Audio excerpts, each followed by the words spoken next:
Okay, so we'll be starting today with an engaging case study presented by Bapu Sahib Patel, you just met right now, and he's popularly known as Baps. Baps is a highly accomplished and award winning designer with over 6 years of experience. He has honed his skills in product design, branding, and art. He's the founder and head of designs at PrimoBots.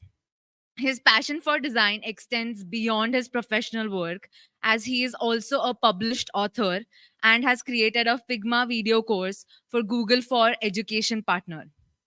Beyond his design prowess, Baps is deeply enthusiastic about Web3 technology and is recognized as a personal branding guru.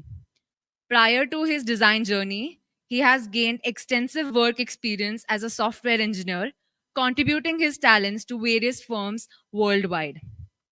In his talk, we will dive deep into the journey of Primo Bots, a Web3 AR/VR startup that has successfully built a brand focused on immersive storytelling and community centric experiences.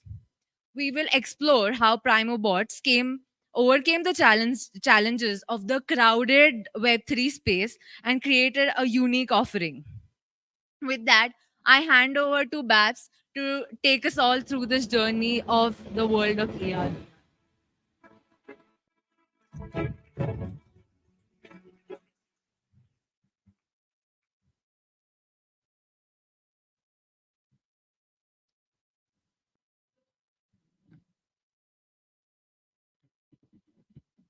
Thank you, Anaga. A lot of that information, I don't remember sharing it with anyone, so that's some really good research. All right, so let's get started. You guys have been waiting for quite a while, so I'm going to make this worth your while. So this is my talk about PrimoBots, and PrimoBots is an AR/VR company, and what to expect in this talk. How I built an AR/VR Web3 startup, and you'll also get a free digital goodie for designers wanting to freelance. And that's it. But what you'll learn is different from what you'll get. So you're going to learn about AR, VR, and how that meets Web3. You're going to learn about storytelling. You're going to learn about social media as a feedback channel, design thinking, brand identity, and networking serendipity. So 30 minutes is a short amount of time to learn any of these in detail, but you'll get a good glimpse. And if something catches your interest, we can talk about it later, and I can provide some detailed insights on these things. And before anyone wonders what this is about, I wanted to share a few juicy highlights from the first 4 months of running PrimoBots. So the visuals that you see are all a result of work in the first 4 months on PrimoBots. And I want to start with the overview. So PrimoBots is an AR/VR Web3 startup with immersive storytelling and community-centric experiences that educate and help Web3 audiences. And the team, PrimoBots, was founded in 2021 by me and my co-founder, Ish Verduzco, and he's based out of Los Angeles. I'm based out of Bangalore. And we also hired a bunch of small teams to help us with other parts of the business. And I want to share the networking serendipity part. So you come to these events to network with people, but the way that I ran into my co-founder was on Twitter. We were complete strangers on Twitter. And he put out this tweet that basically is a call for, kind of like a contract, I guess. He had a project and he wanted someone to work on the project with him. And, the way that we became from, strangers to founders is that we were strangers who met on Twitter. And I worked with Ish on his book project, and we collaborated on a social media project. And then we decided to run a startup together. And you'll learn more about this in the next few slides. So I like to, tease him that this was a meet cute, but it's not really a meet cute. It's more of a tweet cute because it's on Twitter. And I'm sorry about the pun, but I'll make up for it. So I like to think of 2021 as, someone asking me about it maybe decades from now. So what was 2021 like, Grandpa? So in late 2021, as you know, Web3 folks were being shilled NFT projects by Web3 startups, and there's a lot of over-promising and under-delivering. And so during this time, there's a rise in 3D NFTs, but a lot of them were just JPEGs. And the other thing was, as a 3D artist, I was particularly interested in 3D NFTs. And I knew that there's a lot of potential there to cater to AR and VR developers. And the AR and VR developers in my network, were very disappointed by current NFT projects. And so the problem was that Web3 startups are selling NFTs with no utility to Web3 audiences and AR VR developers, leaving them dissatisfied and skeptical of the Web3 space. And so there's also a personal connection that I have to this problem, which is I started my career as an Android dev and I made a lot of AR apps. So it was sad to see Web3 folks and AR developers getting shortchanged and not getting what they deserve. So you'd think in a situation like this, we're going to build an NFT project that sold 3D NFTs with good utility. But that is not the case. So that is not the solution that we went for. So our solution in the end was to build an AR VR Web3 startup that productized education and utility for Web3 audiences and developers. So the core idea being here is that build a real product and offer real services first, leveraging on blockchain and NFTs when necessary. But how did we arrive at this solution? So this is where I'd like to talk about the design thinking process for Primo bots. And the thing with design thinking is that it's not linear, but I'm going to have to share a linear version of it for the sake of this presentation. So to start with the research phase, I had 12 interviews with AR VR developers and active Web3 community members and even Web3 marketers. And over a period of 3 weeks, I learned quite a lot about what they go through, what their goals are, what impedes them. And as a team, we also took a look at other Web3 brands in the space. And they were rumored to provide a lot of 3D utilities. So we were trying to take a look at what are they doing and what are the 3D utilities that they're planning for, because not a lot of brands had actually provided 3D utilities. So taking into account all of this, my industry experience, my co-founders industry experience, we came up with this affinity map. And I won't go over this in too much detail, but you can take a picture, and this can be categorized into art and story, utilities, and Web3 challenges. And I'm happy to share the presentation deck later if you want to take a closer look. But to summarize these findings, 3 findings: art needs to be aesthetic with a good story. In-person and AR/VR utilities are in demand. Web3 is complex and scary for new and existing folks, which brings us to the define phase. So in the define phase, it's pretty straightforward here. We know that we have two major user personas, one being the AR/VR developer and the other being a Web3 marketer. And with the user journey map, at every Web3 user, almost at any point in time, they could be buying an NFT. They most likely are buying NFTs at that point in time. And so we were able to identify that selecting an NFT, buying an NFT, as well as engaging with the NFT there seems to be some friction there. So the insights that we got were people disliked projects that had a lack of storytelling, and they often associated that with a lack of utility as well. So some projects were very low effort, making them, it's impossible to invest in such projects.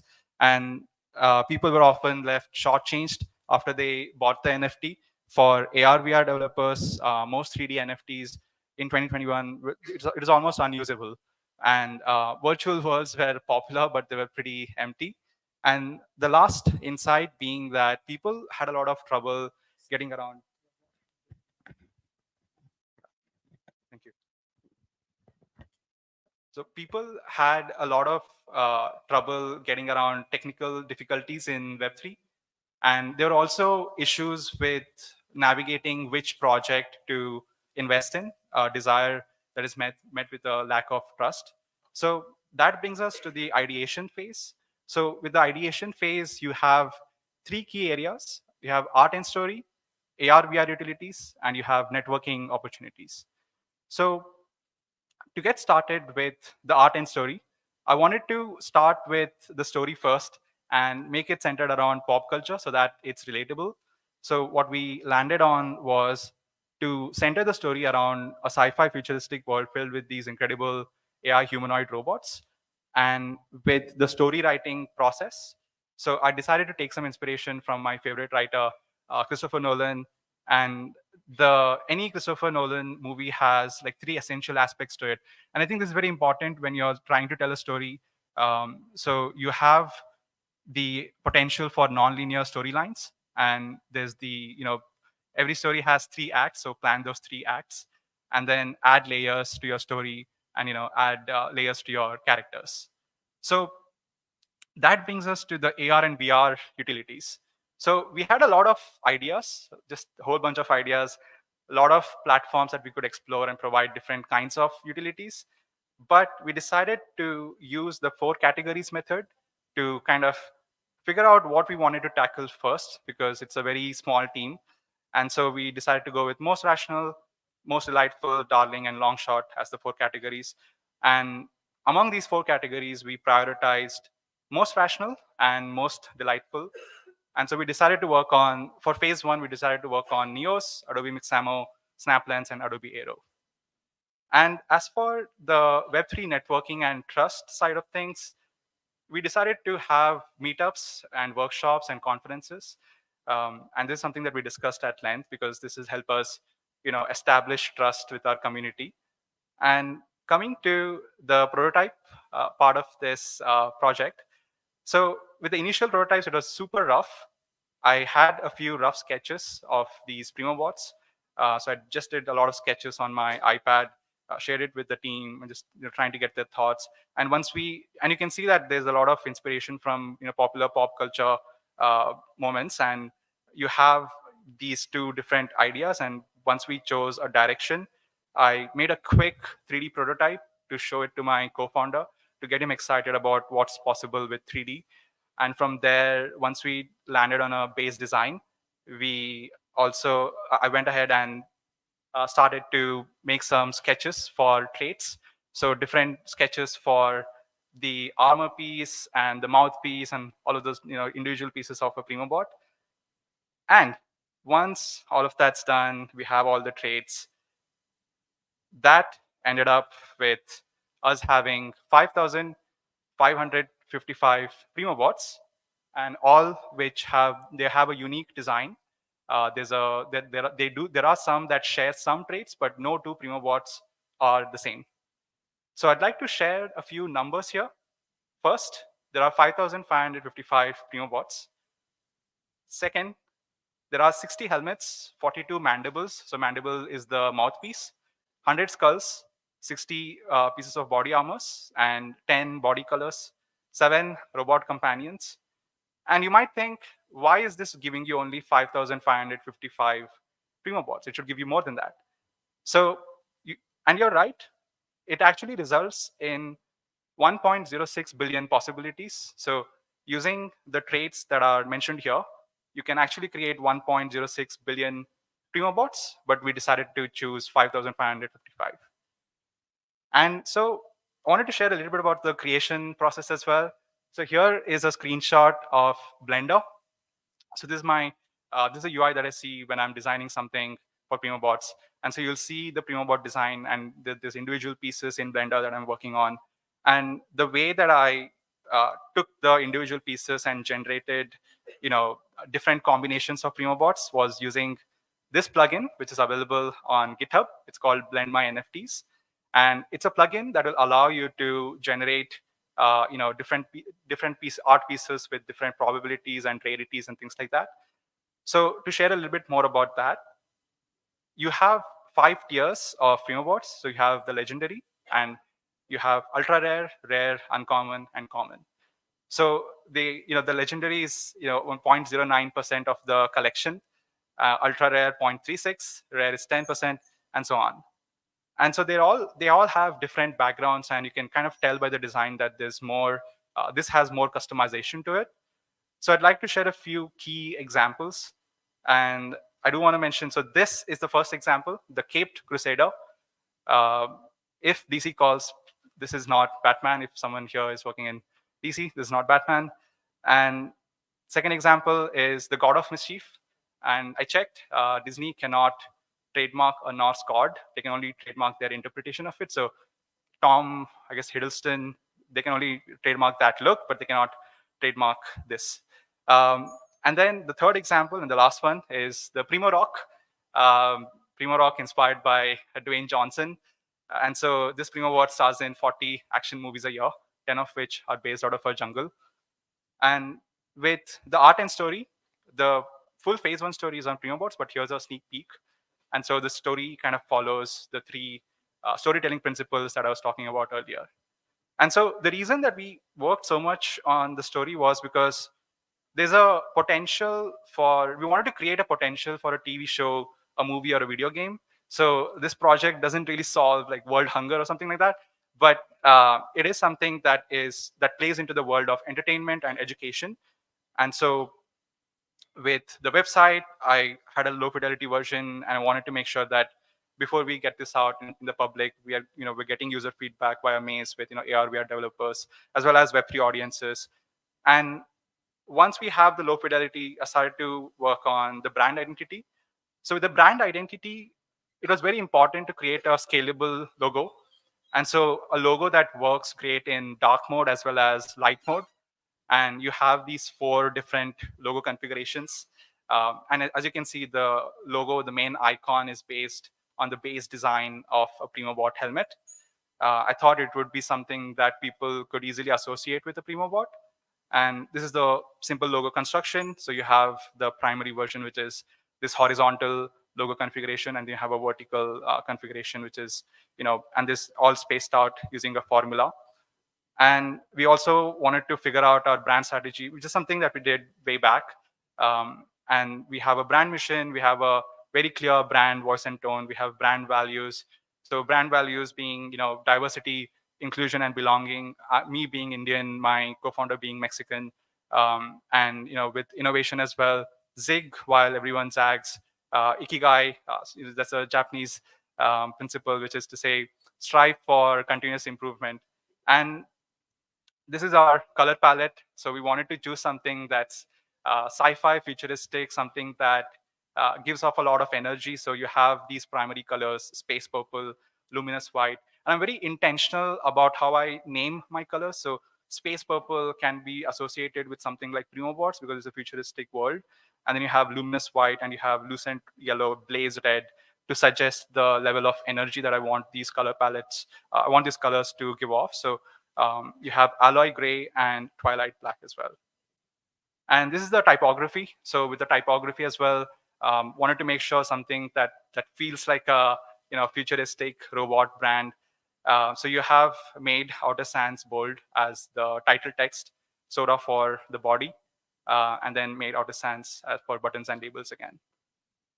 And the thing about the brand identity design process is that it's so important as designers to share your work on social media. And the date on this tweet is Feb 28th, 2022, back when Twitter's algorithm was good.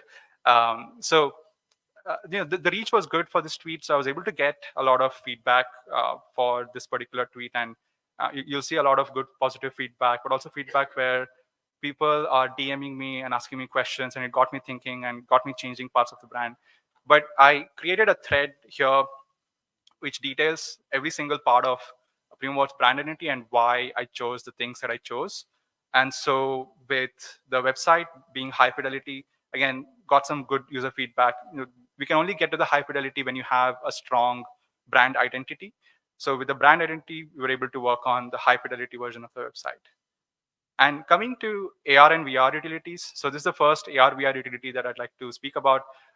So you can basically replace your head with a PrimoBots helmet, and it's not just this helmet thing that I'm talking about. The 3D file itself, we made that available to AR and VR developers that they could use, and I also made sure that I made it accessible to people, by recording the creation process. And there's a tutorial on this on YouTube.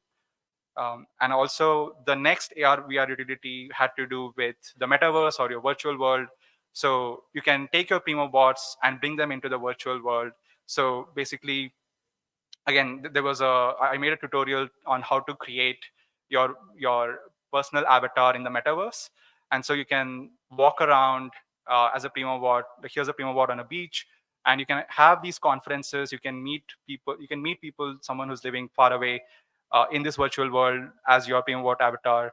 And again, I think it goes without saying, this is very super highly applicable for games as well. And here's another Primo bot in at a Japanese temple.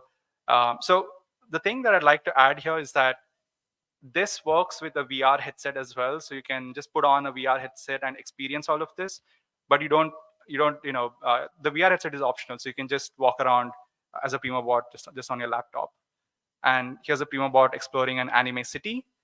So here is another utility that I'd like to share, which is the Adobe Mixamo utility.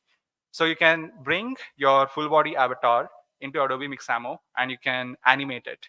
So you can make it dance, you can make it fight, or you can just make it stand still, like I am right now. So the next utility is with Adobe Aero.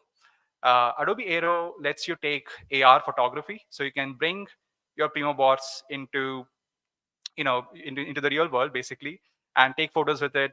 And so these are all smaller examples that are more helpful to AR and VR developers, but this is just a glimpse at what you can do with AR and VR if you have a good 3D assets.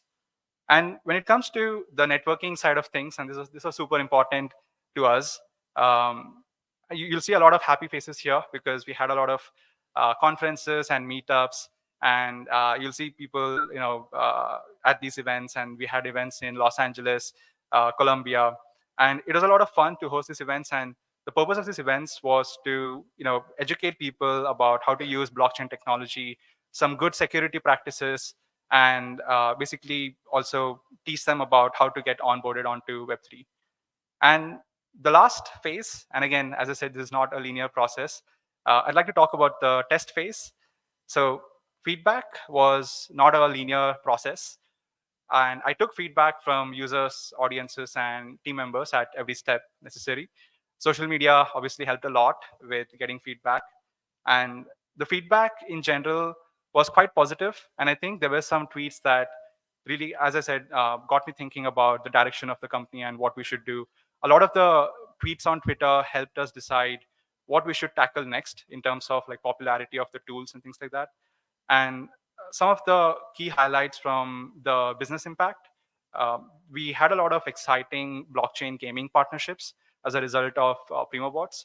And we ran into a lot of, we were able to help AR developers build new experiences using PrimoBots, and not just the PrimoBots assets themselves, but using, we were able to lend our expertise to them.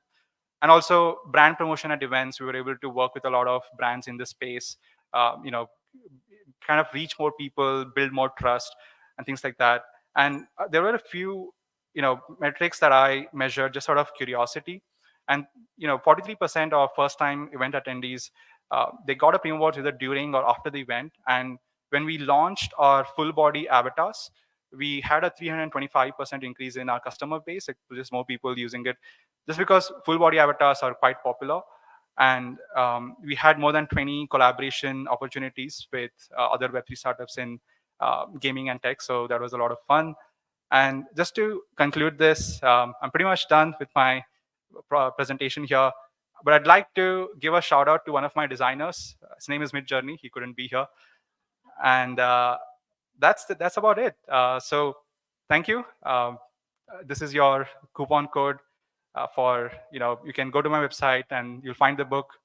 And on Gumroad, you can use this coupon to get 100% off on the brand identity design book. And if you have any questions, any projects you'd like to discuss, any emotional outbursts, I'm going to be around.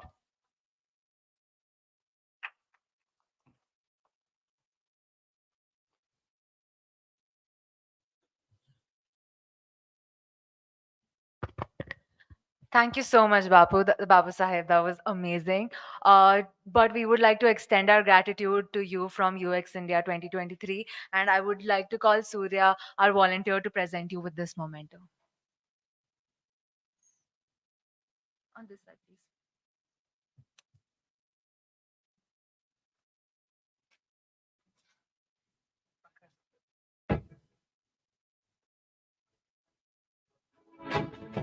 please.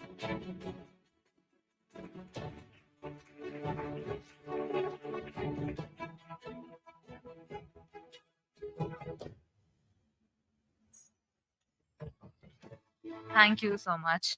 For our first 10-minute lightning talk, we have Dhanashri Apte, who is a UX lead at the Engineering Lifecycle Management products at IBM. In the past, she has worked in incorporating Watson AI capabilities within multiple IBM applications and has uncovered some interesting insights. Dhanashri's career in IT spanned 26 years across multiple product and services companies and goes across all geos. She has been working in the field of UX for close to 13 years. And being an avid design thinker and a certified facilitator, she runs creative thinking and ideation workshops with students as well as professionals. She is currently based out of a very lovely beach town in Poland, a name I'm struggling to pronounce, so Dhanashri can help us with that later. But her talk today aims to take us through the journey of how users perceive AI. And with that, I welcome Dhanashri Apte, my IBMer friend, to take over the stage.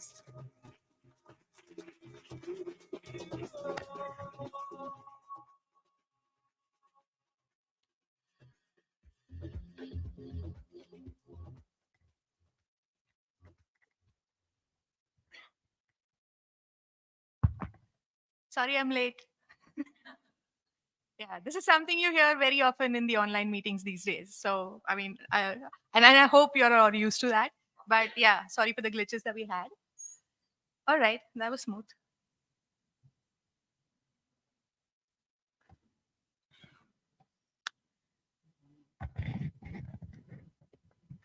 Thank you. Can you all hear me okay? All right, great. All right. Um, this recent buzz around AI and generative AI, Chat GPT, right?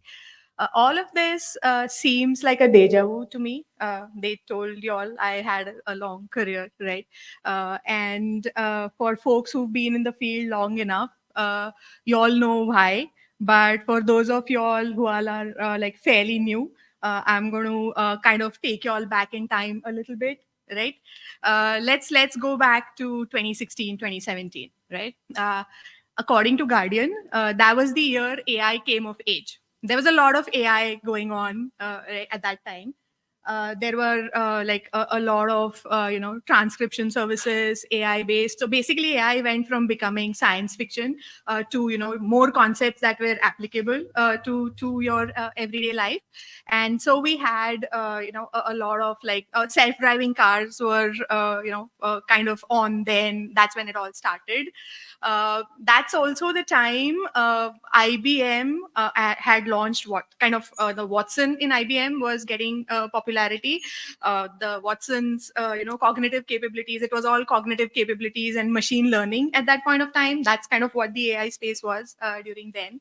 And IBM had launched a lot of initiatives to try and incorporate Watson's AI capabilities into every single product as best as they could, right? So that was the directive at that point of time. Go figure out how you can make your products better. Go figure out how you can embed AI in your products to kind of leverage Watson, right? Every product wanted the Watson tag, and you had to work hard for it, right? And so we did a lot of idea generation days and hackathons. Hackathons are a thing in IBM where we spend days trying to come up with like innovative ideas of what we can do to incorporate that. We recently had one for the Gen AI capabilities. We call those Watson X. But this one here, I'm talking about the Watson hackathons, like long ago in 2016, right? I was leading a portfolio of products at that time that helped digital marketers create, plan, and manage their marketing campaigns. right?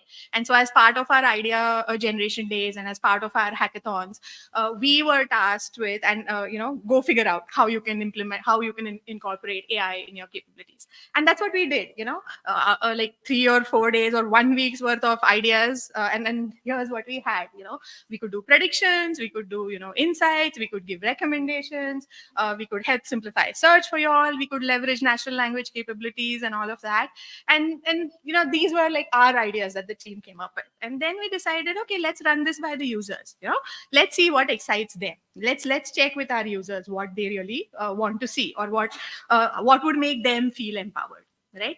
And so when we reached out to the users, we really had, at that point of time, two kinds of users. The line of business users, who were mostly marketers, very comfortable with their day job. They knew everything about digital marketing, but they were not fairly comfortable or fairly aware of the technology at that point of time, right? So they knew their job, but they sort of knew AI. Everybody had seen Terminator, so they all knew about robots, right? AI at that point of time mostly translated into robots, and the concerns at that point of time were, very real around, are you going to make me interact with robots? Okay, incorporating AI, does it mean you're going to replace your system behind the scenes with some kind of robots, right? How is it going to know to recommend, right? How is it going to, like, I've been in the field for 15 years. I know what I'm doing. How does it know what it's doing? How is it going to generate its recommendation, right?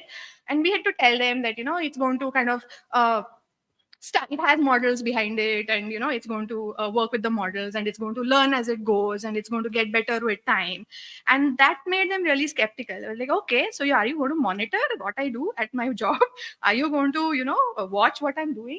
Are you going to then generate reports and send to my boss? Then nobody was liking all that part. So it was like generally skepticism, not a lot of awareness. People thought they knew, but they had some concepts confused, and so they didn't know kind of what to do. Mostly intimidation, mostly unsurety about where is the expertise coming from, right? That was about the regular line of business users. Then we had what we call the technical marketers, who were aware of the technology at the same time, right? And so they were not as confused about what it meant. They knew, they understood how AI would help make their lives better. Their concerns were a little on the flip side. They were worried about whether we would get it right for them, in the sense, when we started implementing AI capability. So what the feedback, it was like a legacy product. It was there for a long time. Every product has its quirks, especially enterprise products which have been there for a long time, right? And people have spent quite a lot of time trying to get used to it, trying to figure out the quirks in it, trying to work around it. They have a routine. They know I need to do these 10 steps, right, to get my job done. And they were all fairly comfortable with that. So their worry was, is all of this going to slow me down? I'm not going to wait for you. I already, I have so many things to do. I'm a busy person. I need to get things done. Now, if you start throwing recommendations at me when I'm trying to do these things, hey, do this, hey, do that. Hey, are you going to slow me down? I don't have time for all of that, right? That was one part. The other one was, again, to do with, I've been in this field for so long.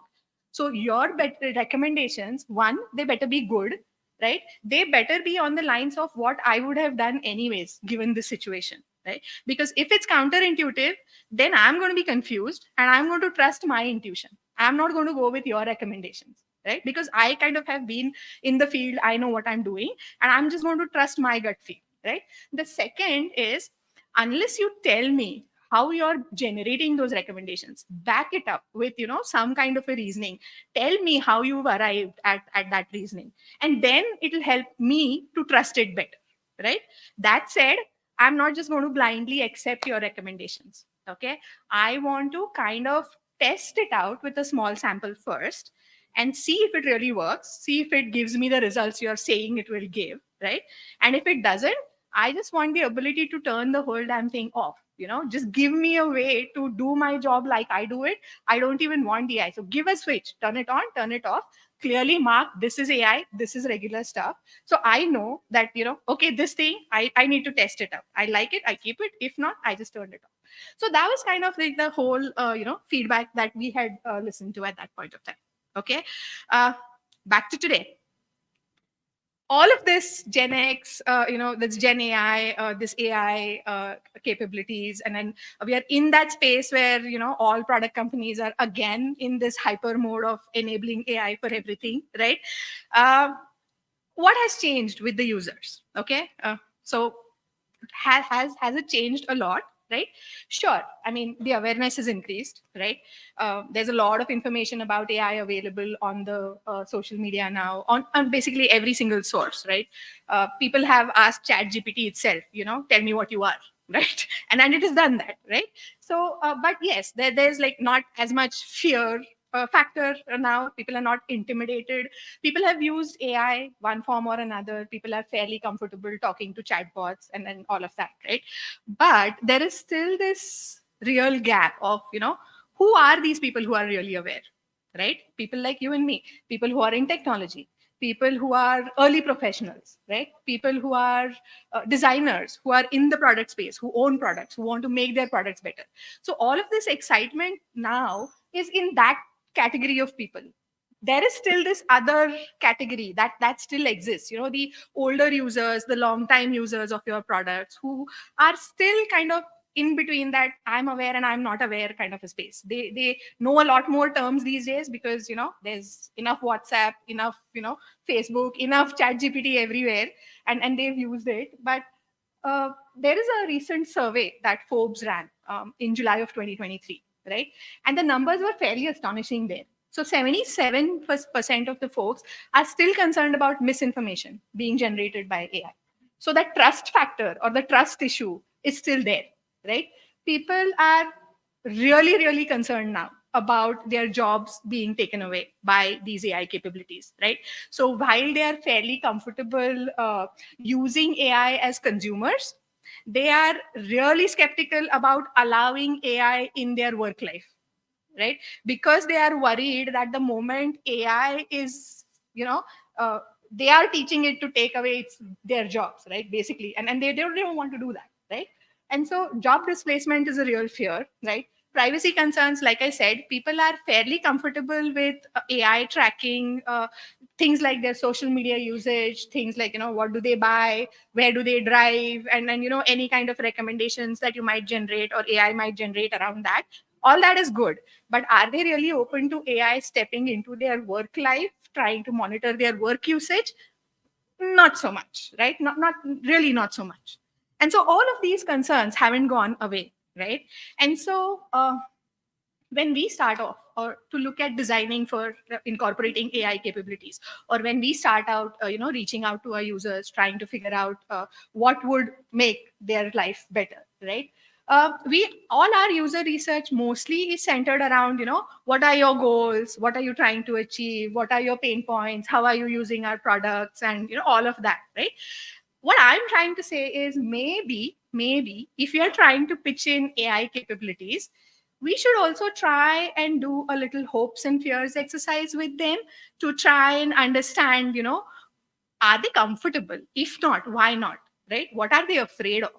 What are they worried about? Right? What are they hopeful about? There are use cases where people will tell you, yes, something like this would be nice. So it's nice to kind of get that insights from your users. Let's look at deeper motivations rather than immediate needs, because they might need something today, but AI capabilities are here to stay. They learn over time, they get better with time. So focus on those kind of sustainable long term needs when you're trying to think about how you can make your how you can leverage AI capabilities to make your products better. That said, yes, we want to make our users feel empowered. But again, I think the first step to do that is, understand a little bit about what is bothering them. Take some time to educate your users about how we are going to how we are going to make their life better. How maybe, a little bit of level setting expectations around this is what this means, this is what this means, this is how we are leveraging these capabilities, and this is how it's going to make your life better, right? Help alleviate some of the fears, and then I think we'll have a little less resistance in terms of user adoption. So that's it, I guess. Oh, and I'm an IBMer, by the way, as she mentioned, and we are hiring, so please feel free to join. Thank you.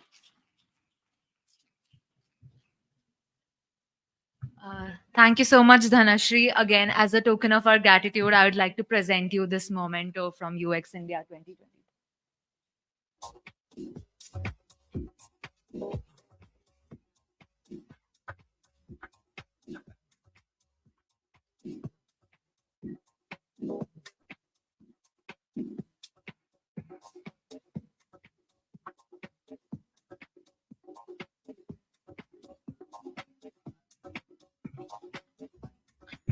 Up next, we have a brand hero with us.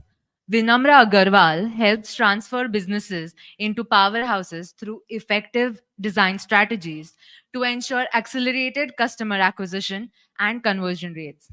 With a keen eye for design, he helps craft revolutionary solutions, manifesting in an exponential growth of business over time.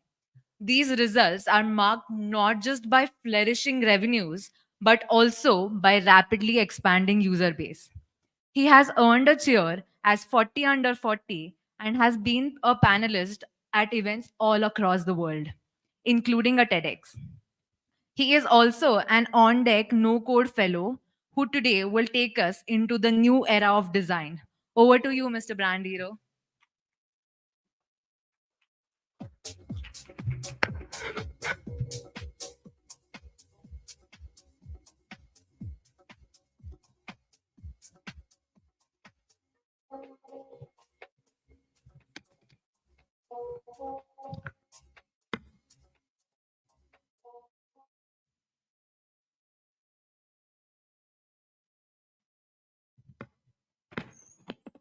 Thank you. Thank you for the introduction. Hi, I am Vin, and standing here today on stage is just as frightening as it was about 9 years ago when I decided to leave my well paying corporate job to get on the journey of starting Brand Hero. Back then, it was my passion and my dream. But if I look at this position today, how far I have come, but it also scares me of what lies ahead. But it is good, scary. So I'm grateful for the support in my struggles to uh, probably nurture and grow Brand Hero to what it is today. But leaving my then 7-year-old career to start something entirely new was not easy. It was a very uncertain and a very difficult decision to make. Just like we are in uncertain times today. So I had to go back to my family. I had discussion with my dad and everyone to kind of help me out, of what are my options and how can I start something new. So just like when AI hit the industry a few years ago, there was a lot of excitement and nervousness all around, and we were actually excited and nervous at the same time. And we were nervous about what the revolution could mean for us, how the industry, what the future lies for us. So there are so many different things happening. I could do this, I could do that. We lose jobs and whatnot, especially in the design industry. So actually I was filled with so much anxiety that it almost killed me. So like before, I went back to my dad and I had a conversation with him, which opened my eyes. So I was telling my dad about that, hey, the AI systems are coming up and they're going to take away our job. They'll do things on their own, and what is possible, whether we'll be relevant or not as designers and whatnot. So he recollected his past and he told, okay, back in the 80s, 90s, when computers were very new, and so my dad is from the accounting background. So he said, especially bank tellers and accountants, they were really skeptical to use these systems. They felt computers are going to take away their jobs, and they really hated these systems. But we all know that computers really did not just make the work faster, but it also made them much more efficient. And AI is just here for that. Computer did cut a lot of jobs though back then, but the way it revolutionized the industry, the way it changed the whole working world, the way it led businesses to scale where it is, we are all aware of that. So it's really inspiring to see, okay, what does AI hold for us in future? Let us look at the basics of a computer. So it consists of three parts. An input, it does some processing, and it gives us an output. Despite having a huge array of data being in its formation, generative AI still has a very limited set of data set in its input bank. So AI can't beat us until it is the great Chitti robot. So until we have the Chitti robot at our disposal, we adapt and modify things to get the desired output. What I mean to say, when we're using systems like ChatGPT, when we're using systems like Framer, Midjourney, and UXINDIA. There's so many different tools out there coming. The default templates and responses that they give us is not something to our liking. We would like to go back, change it, and suit it to our needs. We have to go back to the input so that it processes something right and gets us the right output. And I have to make these modifications to make sure that I get something, I can make something bigger than my imagination, just like RCB winning an IPL. A far-fetched possibility, I know, yeah. But so UI UX is so AI and UI UX is not just here to make things pretty, but also make things magical, just like this image. The whole story behind UI UX is actually one of the. There's so many things. The time is limited. I'll touch upon the user analytics part. What if, as UX designers, when we are expected to make designs, when we are making those screens, what is the underlying goal? There's a goal we are trying to serve, right? The maximum engagement, the most converting screens, and the designs which could probably hook the users to use it the most in the best possible way. What if there's a way for us to figure out, hey, this design that we are going to be making is going to be really effective. It's going to be having all the aspects of a best converting design possible. And that's what businesses are hiring designers for, and they want these designs to perform. They want designs to convert. So there are tools out there, these are very nascent tools, just a few names here, but what if there are, so as we go ahead, there'll be far-fetched tools in terms of, telling us exactly, even while we are designing, that, hey, this design is going to be performing really nice. This design is the focus of the attention, it predicts the average user movement. It tells you, okay, where the focus will be, where the most clicks will be received. And based on that, while designing itself, we can really come up with designs which are far more effective and far more converting from before. Not only this, as AI advances, not just predicting, it will also tell us, it'll suggest us also what kind of could change in the design so that it could perform better. For example, make this button larger, change the font, and also change the color. This could result in this button being clicked by 50% more, something like that. So it is also important to note how these systems have been in place for years, such as Spotify. A lot of us, we use this tool here. I'm sure a lot of us using Spotify here. Have you ever imagined how is it able to generate the hyper-personal playlist feature? So whenever you open the app, you get presented with a certain type of playlists for you, depending on what your needs are, how you listen to the music. So what it does is they have an ML system behind, which works. And this ML system is trying to gather data on your listening history, how you've been, what kind of songs are you listening to, what your profile history has been, what you have been, how you've been using the app in general. There are hundreds of such parameters. The principals at Spotify, they say that they're not making one app. They're making 500 million versions of the app. That's the number of users Spotify today has. And everybody gets presented with their own version of the app the moment they open the app every time. So it's like, thanks to personalization. This immense amount of personalization is only happening by the help of these systems, and these data is getting collected in the backend. So what they do is they internally have a matrix of sorts, where they try to place users depending on these parameters, okay, how they bucket. This is a very simplified indicator version of that kind of a matrix, where so after learning about their history and their song preferences, the system makes a persona of yours, and it tries to put you in one of these lists. So if you're listening to Kishore Kumar a lot more, or if you're listening to Rafi Sahab, when you next time open the app, you get presented with something like Timeless Gold Classics or Old is Gold, something like that. Or if you're a more adventurous listener who's listening to songs from all the genres, it is taking from all the data. And the next time when you're entering, it's showing you something like Discover Weekly, which is a playlist which is having songs from all the genres. So the future, what it lies for us is not just these systems. When AI evolves, we'll see these systems being used widely by all the systems out there, by many more companies out there. And a whole new world can be explored by using AI to predict the user behavior and preferences. Just like Netflix, another example here. The precision of suggesting what to watch next is next level here. The company's famous algorithm to suggest what to watch, even the thumbnail it shows, okay, where you are most likely to click more, is predicted to save billions of dollars for the company already. And it is letting users, it shows the user what they really want to see. It shows what kind of, based on their history, based on their preferences, based on what they have done in the past, it tries to show where you are most likely to click and engage with the content. So, but if you're scared that systems are going to be taking over us and they're going to be doing a lot more on their own, so I think one very important factor is there's nothing to worry, I would say, because to add any magic like these companies are doing, the human touch and empathy are highly needed. And the keyword here is empathy. Systems are not, the AI can give you a response for your prompt, but it cannot have a response tailored to your exact needs. Just like we have taken on the good, scary moment of the past, AI is part of that journey.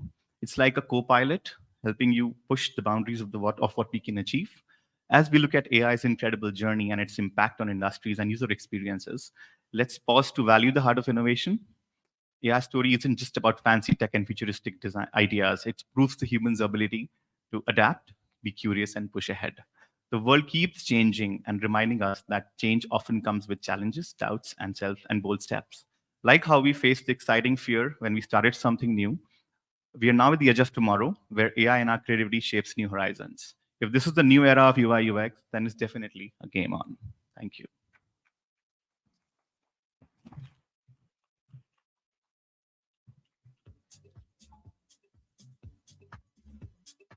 Thank you so much. Again, I would like to call Surbhi to present you with a token of our gratitude.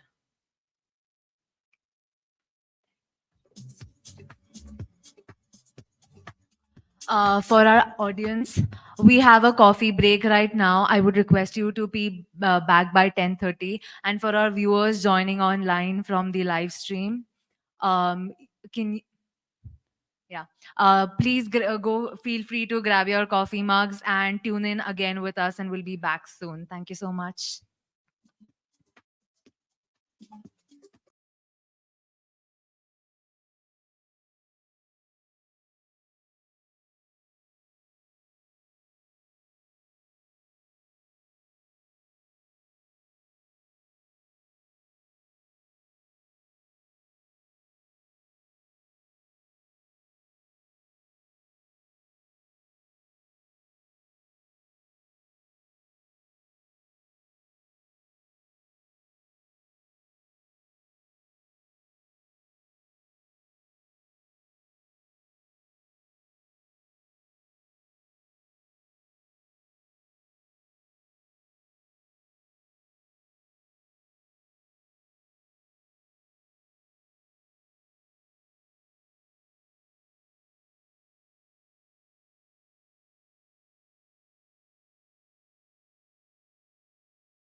Hope you had a refreshing coffee break and are ready to dive into our world of AI and UX.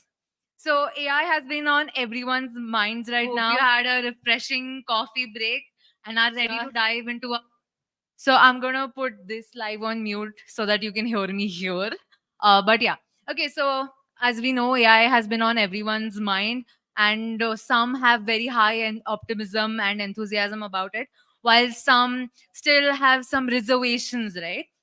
Our next speaker, with the talk about influence and impact in AI, will focus on AI in user research. Pavitra Ramaswamy is a user experience researcher at Google. She has a master's degree in human.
Thank you for the introductions, Anaga. Hi, everyone. I'm super delighted to be here, and thank you so much for joining me today. I hope you've all been having a wonderful time at UX India so far, and I'm sure that there may have been a lot of conversations where you've been getting to hear about AI, and I'm going to say that this is going to be yet another one that focuses specifically on the role that AI can play in user research. So, when we talk about experiences, what would you say that you look for? Simplicity, something that's more useful, something that can also be, say, equitable in a sense that it caters to individuals from all walks of life. And of course, you may want it to be something that helps you reach your objectives, right? Okay, so without further ado, let's get started. Have you ever wondered how artificial intelligence is, not just transforming our world, but also redefining the very essence of user experience? So today I'll talk about the dynamic and continually evolving intersection of AI and UX research, where innovation meets empathy and technology meets humanity to shape the digital landscapes of tomorrow, to enable us to create, some sort of intuitive, meaningful, and impactful experiences. And there's so many facets to user research, right? And most of you here would have your own processes, but I want to start with sharing a glimpse of a day in my life. So whenever we start a research project, we want to understand more about the context. So we start with cross-functional meetings, and then we try to identify the need for research, what really needs to be investigated as part of these. And then we jump into research planning, where we define a research problem, we try and identify what the assumptions and hypotheses could be, understand more about the context and how can we be running the research as needed. And then we move on to, say, research logistics, where we either work with an ops team to help with recruiting participants for us, or in the absence of an ops team, we just look for other ways to, recruit. We then schedule sessions, set up and arrange logistics for resources for having these participants come up. And then comes the meaty part where we conduct the research, communicate with users, interact with them, learn about their day to day and whatnots, right? So this also may involve debriefing with the team, sharing early signals, anything that's top of mind.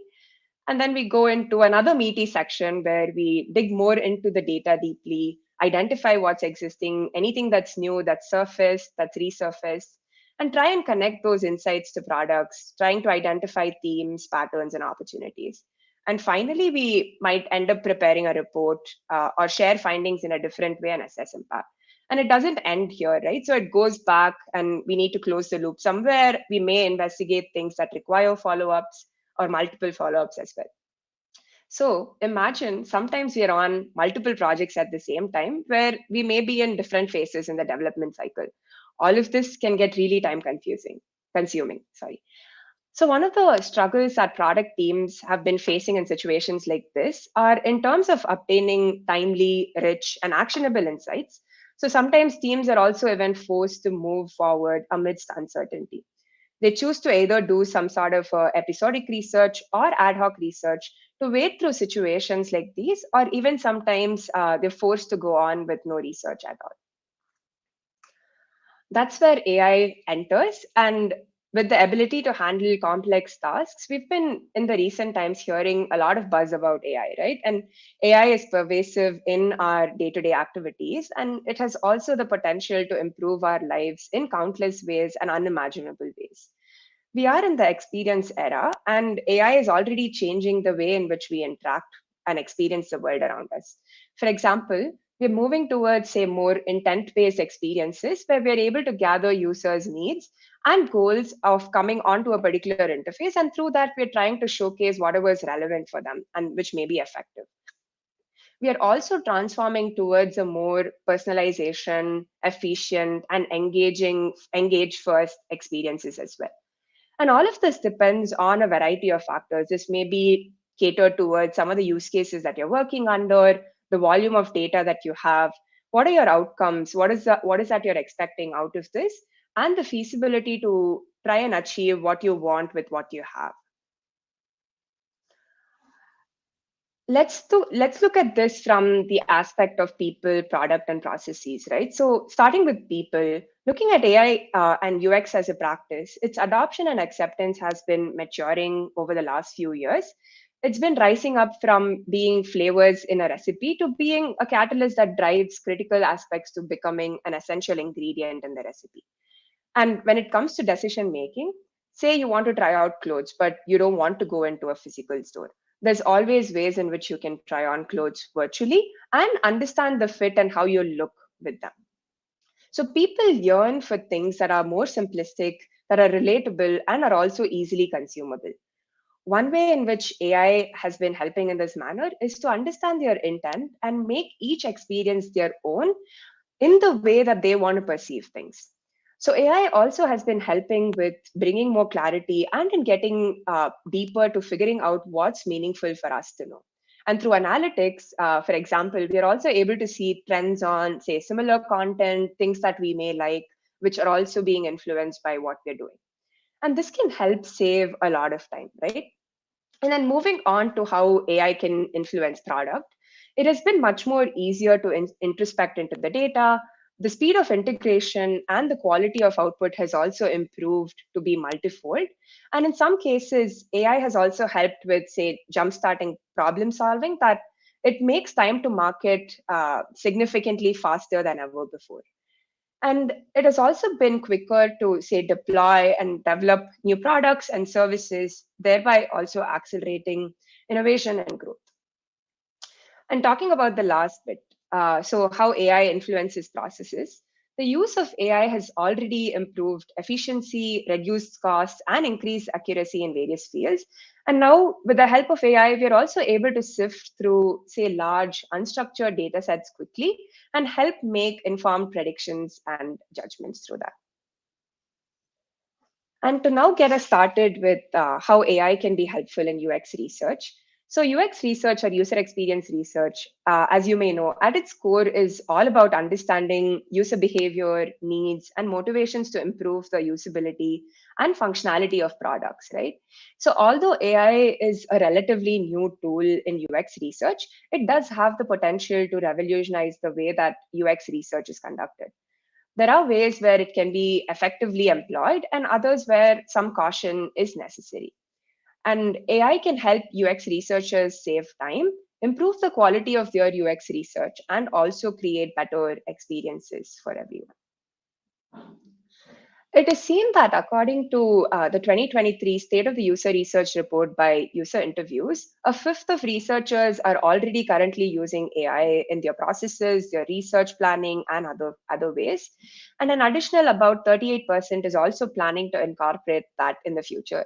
And I'm sure that, with AI's increased use and popularity, it's important to be mindful of the extent to which we rely on these tools as well. But the bigger question here is, do we really need to leverage AI? Is AI a good fit or a bad fit for us? So to think about that, it starts with wanting to understand the user experience that we want to create. What is it that we want to share with our customers and the audience that will make us stand out?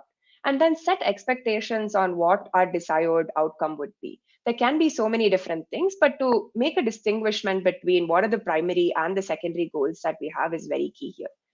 And it's also important in the process that we ensure that a user or human is always available to control whatever happens within the process, right? And they have the choice on the decisions that they're making, and they're able to make them in an informed manner. And overall, it's also important that we ensure that there is transparency of what's happening so that we're able to share a much more detailed approach with them. So in the next few slides, I want to share about areas within UX research where we may be able to employ AI very effectively versus areas where we'll need to actually have more caution when we are applying AI. And to start with areas where we can effectively use AI to this date, research planning has proved to be a very key area here that AI has been explored in. Say you want an initial draft of your research plan, or you want to collect assumptions and biases of the context that you're going to be working under. And or also say you want to scope down questions. You have a list of questions, but you want to scope those down into things that are achievable for you in the time being, and then things that may be put for later. So this can be helpful there, as well as like say building templates for how you want to plan research and conduct research as well. Another area where AI has been explored is recruiting participants for research, where you may be able to create initial screening surveys where you're able to screen in and screen out participants according to your criteria, and also may help with, say, shortlisting respondents through a set of criteria that you have already preset.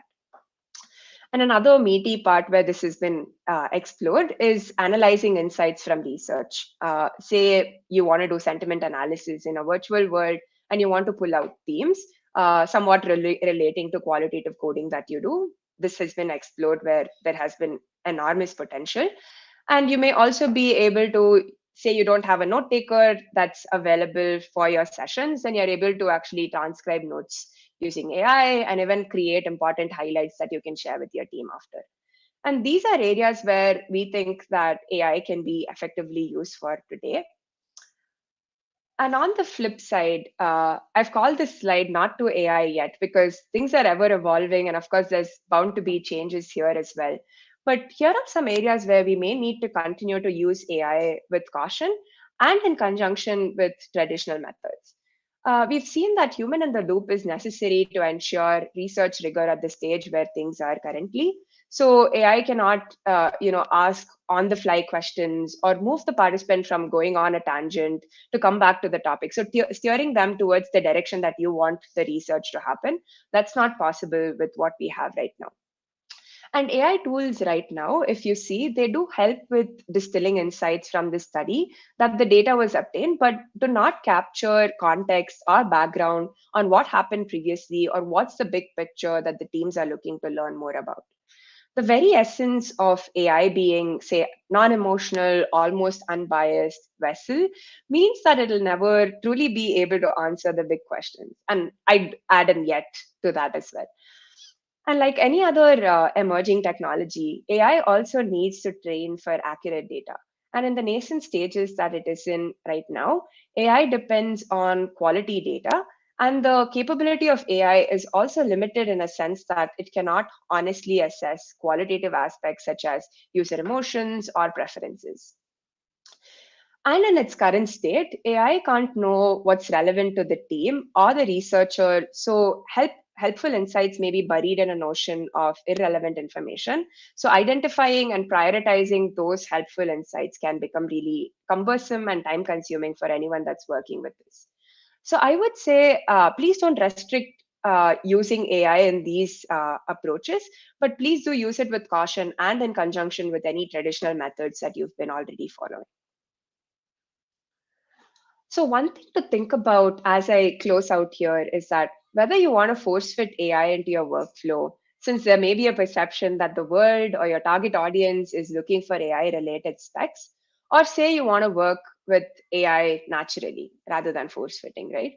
AI definitely can help save a lot of time. However, knowing the limits and drawbacks of using AI in your developmental process is essential and beneficial. We shouldn't entirely rely on it, but use it in conjunction with traditional UX research methods of working and ensure accuracy and reliability of results in that way. And over time, I'm sure that AI will surpass expectations and ease up ways of working and revolutionize how we work in itself. But to summarize, AI can be super beneficial and encourage data driven decision making and transform our methods. But at the same time, it's essential to balance human power with the AI capabilities for continued success. And like all technology that we have today, AI isn't without challenges and it's still in its development phases. And so there's a lot of skepticism about its ability to understand and predict human behavior. So all of that is understandable. So over time, I'm confident that the models will improve, and this will also build user trust in making AI-powered methods more efficient than its current form. So one thought that I want to leave us all with today is think about what can we be doing today to make it much more meaningful for us in the future. Thank you.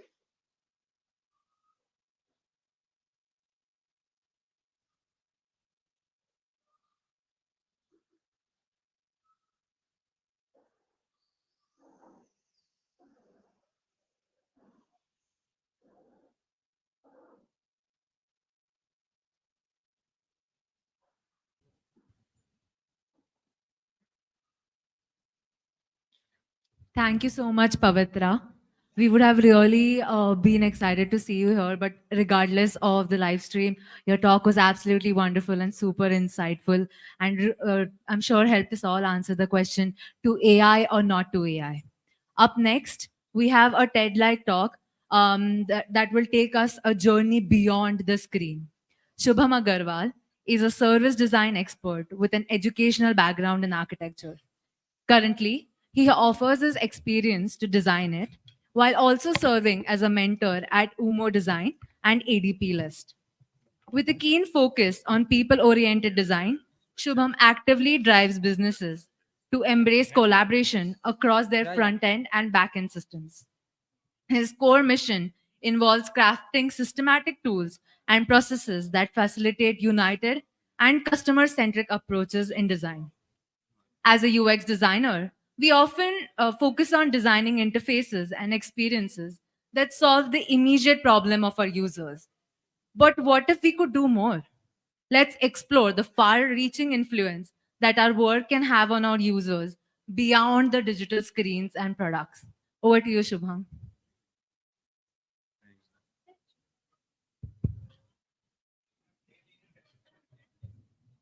When first thing, thank you everyone for coming here. I know that there was a bund. Thank you for all the volunteers who were able to come here much earlier and make this happen. So my talk today is about the journey beyond the screen. Now, typically, I like starting my talks with some food. I feel like it gets everybody's attention really well. So today we're going to talk about this. This is a dish that my roommate and I tried out very recently. It's called an apple rose. In fact, a shout out to the audience. How many of you here enjoy cooking? A quick round. Oh wow, so many people. Awesome. So I think for me, cooking, I've always enjoyed the process of cooking. I think the whole idea of how recipes come together, where the idea of taking something like that from this to that, and in the case of this, the recipe itself had too much thought that had gone into it. The apples need to be the right amount of thickness, and it has to be rolled to the right level so that it's not too tight where there's no air going in, but at the same time, it's not too loose where it opens up. And I want to talk about one more recipe that has the same amount of thought that had gone into it as well. This is a recipe called riso cacio e pepe. To talk about this recipe, let's go back a little bit. We're going to go back in Modena 2012, where there was a huge event that had happened that day. There were two magnitude 6 earthquakes that had hit, and the epicenter was in Modena. And this, of course, for all of you who have been in earthquakes or similar disasters, you know what happens when this goes. there's a huge loss. There's everyone is scared. There's so much panic that's happening. And if that wasn't enough, there was a whole new problem that Moderna had. Modena produces almost half the amount of Parmesan cheese in this world, and 360,000 barrels of those cheese was about to go to waste. This is not just a food waste problem anymore. This would have meant a huge economic problem for Modena. So, why am I talking about this? Well, the next thing I want to talk about is this chef, Massimo. So Massimo is a 3 Michelin star chef. For this chef, it's not about just the food that he makes. It's about the power that the food has. He believes that as a cook, he's able to create recipes and put food together that creates memories and brings people together. And that is what he wanted to do now. He came to Modena and he created the dish. He created riso cacio pepe. It was a recipe that very interestingly used up this cheese. And the idea that he had was he said, I'm going to tell the story of Modena, and we're going to have a dinner all over the world where we're going to cook this dish, and we're going to talk about the story, and we're going to sell out all of the cheese, so nobody has to lose their business. And that's what happened. 40,000 people across the whole world made this one dinner. In fact, Forbes talks about that even now. They said it was one of the biggest Italian dinners in history. Thanks to this one simple recipe, he was able to save the city of Modena. And this day is still celebrated each year. So Massimo talks about this dish as a recipe for as a social gesture. Because you see, when Massimo was coming up with this recipe, he didn't just think about how would this food taste like. He thought about much bigger aspects. He was thinking of the economy of the country, of Modena, and how something as simple as his recipe could impact something like that. And as designers, I think we have a lot to take from this story, because as designers, we too create smaller pieces of work which goes in and has the capability of impacting much bigger places. To make my point, I'm going to play a small clip from one of my favorite shows. And in fact, for anybody else who wants to read more about this, you can go watch the first episode of Chef's Table. Drive our cars into lakes, but you get what I'm trying to say. Technology and the products we design have embedded themselves into our lives. Right from when we wake up to when we go to sleep, we're constantly moving from one product to another. And this comes at a cost. While Google Maps has changed the way we navigate our cities, uh, it also has done a lot more than that. In fact, I was planning to keep some stats and create some stats to give an idea of how much technology is impacting us. But I realized I don't think I need to. I think we're all quite aware of the role that technology and these products play in our lives. How many of you have played this game or have heard of this game? Right? I remember I played this game so much time until it was taken down. A game that was taken down because it was too addictive. In fact, the owner of this game received death threats from families saying that please take this game down because people are not able to stop playing it. But you can't really do that, right? We can't start taking things down that are not working. So there are some companies that are trying to do their bit of trying to solve for addiction and trying to solve for things like this. But uh, because I believe that design can do a lot more, right? In fact, this is a great example, Headspace, where they're able to make a product, a simple few elements on a screen is able to combat such complicated issues like depression and anxiety. So design has the power to do a lot more. If you go back to Massimo's story, when Massimo was coming up with the dish of this recipe, he didn't just think about the immediate aspects. He didn't just think about things like the serving size, taste, the common things that most people think about when they make a recipe. He was able to zoom out and think about a lot bigger aspects. He thought about the economy of the place at that time, supporting the local cheesemakers, the city's food waste. And if I were to reflect this with designers, I feel like there's a lot of resemblance here. As designers, we have immediate things that we look at, things like the interface, things like usability, accessibility, aesthetics. But we also have much bigger aspects that we don't always consider. Things like behaviors. What are the behaviors that our products are driving? What about branding? What about habits and policies? Even sustainability. That's a whole different topic. So as designers, how do we start thinking going from immediate aspects to start looking at more long-term aspects? A great analogy that I like to use to explain how we do this is the iceberg model. So the way the iceberg model works is you have parts of the iceberg that are visible and parts that are not. Similarly, even for us, we need to understand how do we go from the visible to the invisible. Let me relate this to design. So for us, when we talk about visible, we're talking about touch points. These are things that are tangible, the things that we're most probably designing. This could be a restaurant homepage, a menu. These are things that you can touch, you can see, you design them. A lot of what we do falls under this category. Then you have experiences. These are the way that users navigate through multiple touch points to achieve the goal that they want. So, for example, attending a conference is an experience. Another example is ordering food, dining out. All of these are examples of experiences that we go through. And then finally, we have systems. These are the overall ecosystems and the scenarios in which these touch points and journeys exist. These give structure and logic to why experiences and touch points work the way that they do. For example, in the case of ordering food, a system that you might want to look at is how the entire food supply works. Now, so the idea that you need to look at is the next time you're looking at touch points and you're designing these touch points, try to go deeper. Try to think about not just the parts that are visible. Try to go a little more beyond that. Try to find the parts that are invisible. Try to find surface problems that you might not directly see. Let's talk a little bit more about how we could do this. This is a user journey map. How many of you have heard of this or used this in your work? Lot of us. Uh, so while we talk about user journeys, the way that it typically works is you have a user, you have all these actions. Each action is probably related to a specific touch point. Now, what if I told you that the user journeys we create are actually incomplete? Because while we call them user journeys, we most often just refer to them as, we just call the user as the end user or the customer. But if I were to go into what could this user look like, there are actually a lot more. So of course you have the end user. We are aware of this. So if I were to look at a scenario of ordering food, while it's me, the end user, who's ordering food, there are a lot of people who influence my decision of doing so. For example, my roommate. There have been so many times where I'm just working, minding my own business, and my roommate would come out and he's ordering something from Corner House. If you've not been to Corner House, you should. And he's like, "Hey, should I add some more for you as well?" And it's been really tempting. So also the delivery apps. There have been so many times where I get a pop-up saying 30% off on this ice cream that I know you like. So what I'm trying to say is there are immediate and direct stakeholders apart from the end user who influence these decisions. There are also indirect users, people like the farmer, people like the food suppliers, the stores, the people who are indirect stakeholders. And understanding this gives you a much better idea of what are the main decisions and behaviors that drive ordering food. This is called a stakeholder map. It helps you understand the relationship between different direct and indirect stakeholders.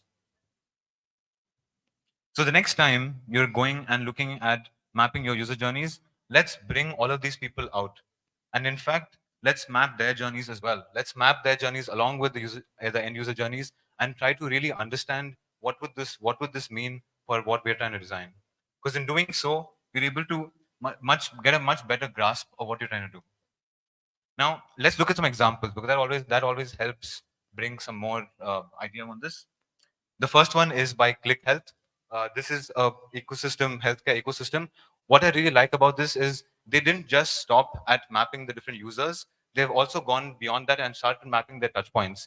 Doing this helped them understand what are the different common areas that are being used. Which user uses technology, which users actually don't use technology. With things like brochures or certain policy documents are not digital. So it gives you a much better holistic understanding of what touch points each users have access to. Another great example is organizing an event. This is by UX Booth. What I really like about is this part of it. What they've done is they've created a journey and they are mapping out the activities that happen inside the app and outside the app. And what that difference does is it was able to help them surface insights that things like the organizing and planning that happens around an event, right? Or sharing pictures or even collaboration and networking outside of the event. Doing making maps like this helps them really understand what are the opportunities we can look for that are not just limited to the app, but even outside that. This is a great example by Anna Soto. For those of you who want to have some really cool service design references, definitely look her work up. They look really, I mean, one thing I really like about this is how visually aesthetic it is. It reminds us that our work, even though however complex, doesn't have to look boring. It can look really interesting as well. This is a journey she designed of a family going through a Walt Disney park. And what I like is she's actually segregated the different people in the family and mapped each of their journeys separately. And doing that helped her understand and find opportunities for almost like micro experiences within these different areas for her to start putting them together. Here's another one where they've mapped the entire customer journey, all the touch points that come in at every step, and all the different people and when they are able to when they're involved. Doing this helps you understand how do your employees actually work together. Like how often does the legal team and design team actually have to work together, and realizing that okay, there are actually a lot of overlaps between the design and the legal team. So maybe we should start putting them together more often. This is another example from something that I was working on a few years back. This is in the realm of sustainable real estate. That's me on the top left, or my reflection at least. I was really happy when I took this picture because while all of these people have been working in this company for over 4 or 5 years, they've never sat in the same room together. And it was really interesting to see all of these people come together. That's the blueprint, a service blueprint that we had when we were showing all of them. And what we were trying to do is really make everybody understand where their role falls in. Another thing we did was to also create a really good illustration. I had a friend of mine called Gautam helped me create this illustration where we mapped out the same journey, but instead of looking at it as a table, it now is an actual journey. And the funny thing is, the caricatures are actually the people in the company. And it was really interesting to see some of these people walk by and look at their own caricature. I remember this one story of somebody from the construction team, somebody who's never really involved in customer experience discussions, now is seeing their own caricature, and that somehow changes something. It makes them feel like they're part of it, right? Because everybody at the end of the day works together, and that's how systems work. So let's recap. There's a lot of things that we went through. Now I wanted to again put a lot of slides recapping everything, but I wanted to borrow another clip from a really famous movie that will help me recap what I just said. Perfect. Mind taking that stick of yours and drawing me a map up? Oh, hey! To find it, you must look beyond what you see. What the heck is that supposed to mean? It means look beyond what you see. Beyond what I see. So if I had to give you just one takeaway from my talk, this would be it, is to look beyond what you can see. Because if you can look beyond what is visible and try to find problems and areas that are underlying aspects of that visibility, if you're able to go much beyond your user and try to find out all the different people who are involved, you can really create experiences that start to matter a lot more. You're able to create a much bigger impact. And to end with Mahatma Gandhi's quote, where he said the difference between what we do and what we're capable of doing would suffice for most of the world's problems. And I truly believe that as designers, if we're able to look beyond and design much more impactful work, one screen at a time, I think we can leave this world a little better than we found it. Thank you.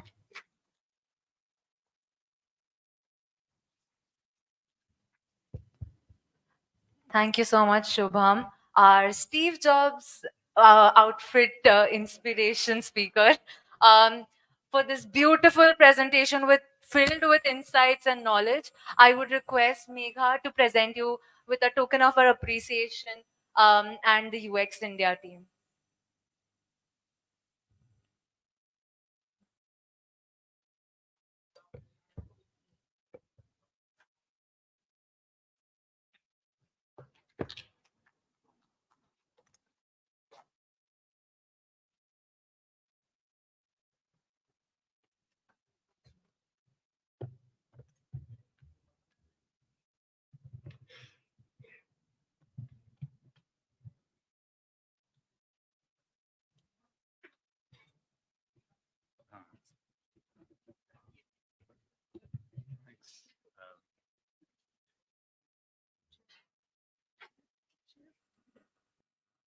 Our next talk is with an esteemed guest, the founder and CEO of Entropic, a human insights platform powered by AI, Ranjan Kumar. An engineer from IIT Kharagpur, he has invested most of his time working with soft computing, neural computing, and deep learning. Ranjan has worked with distinctive firms like ONGC, ITC, after which he turned an entrepreneur with oeparty.com in 2012. He has also contributed to an exponential growth for Citrus Payments under his leadership. Ranjan is an All India Physics Olympiad champion, an AI enthusiast, a neuroscience lover, and a sales hustler. He is a thought leader in the space of emotion tech and cognitive science. He aspires for a world that is not just artificially intelligent, but also emotionally perceptive. Um, Ranjan, may we please have you on the dais?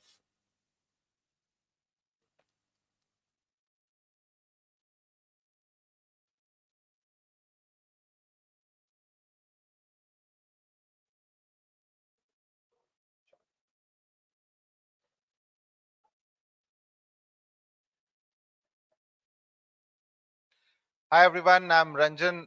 Thanks a lot for warm introduction. I run a company called as Entropic, which is primarily a AI company. Unlike Shubham, I heard it was a beautiful presentation about uh, the whole architecture and design, but I come from a different lens. So I'm an AI guy who is trying to build solution into user research as a space, and then as user research has evolved and it has been contributing into the mainstream of the whole UX arena, user experience arena.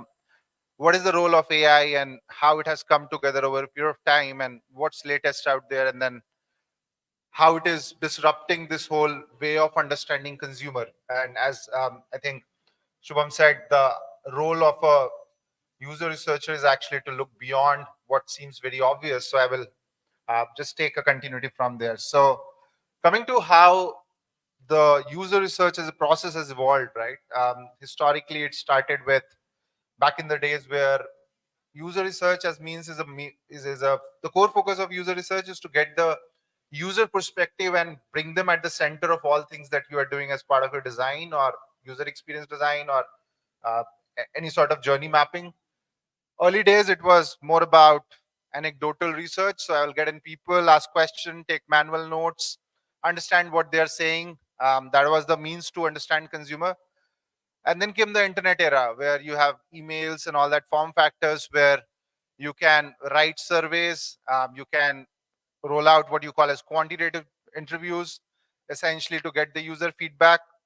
And then from there it further evolved to something like social media evolution that happened at the start of this millennial, wherein basically the focus was using more and more form factors to collect data, right? That's where you have had chatbots, you have got centralized feedback tools, some of this stuff. And something that has taken over in last a decade or so, right? AI powered user feedback, that's what we call it. And then I'll come to the essence of it as in how it is creating value a lot more than how it has been in past. So there are two parts to it. One is data collection, as in how I can be more efficient, fast, agile about understanding and gathering data about the consumer than the traditional way of doing things and making it efficient. And the second one is how you can assimilate all this source of information to make sense for you, right? So AI is supposed to enable you in ways where you can look at things which were not so obvious earlier, right? And that's where all the good technologies of AI comes in. And early in the decade there was a lot of chatbot, virtual assistant, automated user comments. Those are the things that started getting used. And now is the era where there's a lot of mixed method research that is coming in, where it's not about the boundary conditions of whether you are doing task-based journey mapping, unmoderated research, moderated research, but it's about answering a central theme of a consumer, what really his experience is like. And and looking at a consumer, and this is a very interesting thing. Half of the industry calls consumer a user, and half of the industry calls it a consumer. So if you go to a PNG, you will hear always consumer. If you go to a consumer internet company, you will always hear a user. And there's a difference between a user and a consumer. Consumer has a lot of life in it, so I always call consumer. So mixed method research is primarily looking at a user and its behavior for any particular experience from a lens which comprise of things like emotion, things like behavior, things like beyond what they're saying. It's not about, you do moderated research testing, you do user interviews, you ask questions. It's not about what people are saying. It's also about how they are saying, right? I can, if you give me a pack of Lays, I can say in two ways whether I like it or not. I can say, hey, I kind of like it. And I can say, I really love this particular product, right? And these are very two different statements. When you're looking at large set of user interviews, massive collection of kind of interview database and try to mine insights at scale, I think the problems become complex. So that's where AI is bringing in a lot more mixed method research to the industry. And what essentially it does is that, so let's say you have one of the core role of AI is analyze unstructured data, and I'll not bore you with the text, but in simple terms, you have user interviews, you have thousands of things that a customer is saying. Essentially, there's an unstructured data where there's a lot of is, are, or, right? What is really meaningful juice out of it that you want to have as a takeaway? And can you have it evangelized within the organization is where AI comes and plays a role. The second one is categorization, the good old quantitative and qualitative, in other words, moderated and unmoderated and task-based journey. Today, if you ask a researcher, I have done a screen recording, map the whole user journey on a website or a mobile app, and I have known what kind of timestamp is there, what is the clickstream behavior and all that stuff. And there is a user interview that he does separately, which is moderated. Now, are you these two data points talking? Is it coming together to create a comprehensive story? Half of the time, what you are seeing as a user action when they are not being watched versus when they are asked a question and probed, the answers are very different. How, as a user researcher, you can come up with a UX strategy if you don't have a comprehensive view of what really a user is saying? And there's a lot of science and art to both of it. So that's where another domain where AI plays, that how you can summarize and comprehend in a way which makes sense for you and at scale. Again, at scale is where AI becomes really powerful. Uh, and the last component of this whole AI breakthrough into user research is about, can you go past the language barriers, right? Various culture, various religions, various regions do express things in various different ways. The same way in which in south part of the country we express things with whole nod is not the how we express it in the north, right? So things are very different. Do we understand those language barriers? Do we understand the emotion evoked at the time of whatever we are articulating about our experience as a consumer, essentially? So that is again another play field where AI is playing a pivotal role. These are the three things major: analyzing unstructured data, bringing the world of quantitative, qualitative, unmoderated, moderated, task-based journey, user captures, screen recording, vast set of information that you have. Trying to make sense out of it is another area where AI is playing big time. And last is a new kind of data point, right, which is behavioral and cognitive science. And all these things taken together is where the magic is happening in terms of looking at customer like a onion, and you're peeling surface after surface, and can you try to understand the non-obvious subconscious behavior of a user? I ask a user, have you ever seen a survey where somebody has given 6.75 as a rating? It never happens. I ask a question, how do you feel about a product? Everyone writes 8 or 9, and net CSAT score always looks like 8.75. Any organization, any product feedback that you take, what does it give you as a researcher? It gives you probably a directional A/B decision. Can you look beyond that to say that, hey, this is precisely a point where I was feeling so frustrated filling in this ugly form, where I'm filling 20 fields, half of which I have filled in the previous page. Simple examples. And I'm not a user researcher, I'm a sales guy. So I would give that up, upfront warning to you. So taking some simple examples on where UX sort of plays out. This is a quick example of how some of the cognitive behavior mapping sort of works, wherein Things like eye tracking, right? Simple. You have always click tracking, time spent, all those technologies in play where you know what a user acted on, right? I went and make a decision of purchase now, pay now, but what triggered to it is not known enough. So click is like the eye movement is followed by click, right? So as a user experience researcher, if you're looking at things, you need to know what preceded the click or action, and that's where something like eye tracking comes in beautifully. What you see on the right side is fair amount of, let's say you're going through a user journey on a digital interaction. I've taken simple example for convenience. But if you're going through that journey, is it known to you what is the second by second attention, engagement, emotion, happy, sad, excited, relaxed, bored, as a user is going through the journey? What if you go through experience and second by second I'm able to map that, fetch that? And that's what we bring in some technologies like facial coding, where we analyze the face expression of the user as you go through the journey, comes into picture. How about you are narrating your experience as part of user interview, and I understand your voice tonality and the confidence with which you are making claims. I like this product is a different claim than I kind of like this product, right? So can we read into those layers to really know what is real feedback versus what is kind of feedback? So those are the new age technology of the third block, cognitive science, where it is coming out and bringing a lot of value in terms of how user research has been done historically. Uh, Overall, what it brings on the table is AI brings complexities, probably a lot of complexities. It brings a lot of advantages at scale also. We all know a bunch of stuff: greater accuracy, ability to look into biases, right? We all have our biases and preconceived notion as user, as in what we believe in and what we want to believe in. Likewise, as a UX guy, user experience designer, I have a lot of biases of what I think is right and wrong. Can, as an artist, be I hold back my perspective and really keep consumer at the center? That requires tools like this, where you can look at not just what customer is stating, but what is the subconscious response of it. We call it system 1 and system 2. System 2 is the stated response. I really like something, surveys, articulated response. And system 1 is something like my face behavior, my expression. Am I happy, excited, relaxed, bored, sad? Am I zoned out?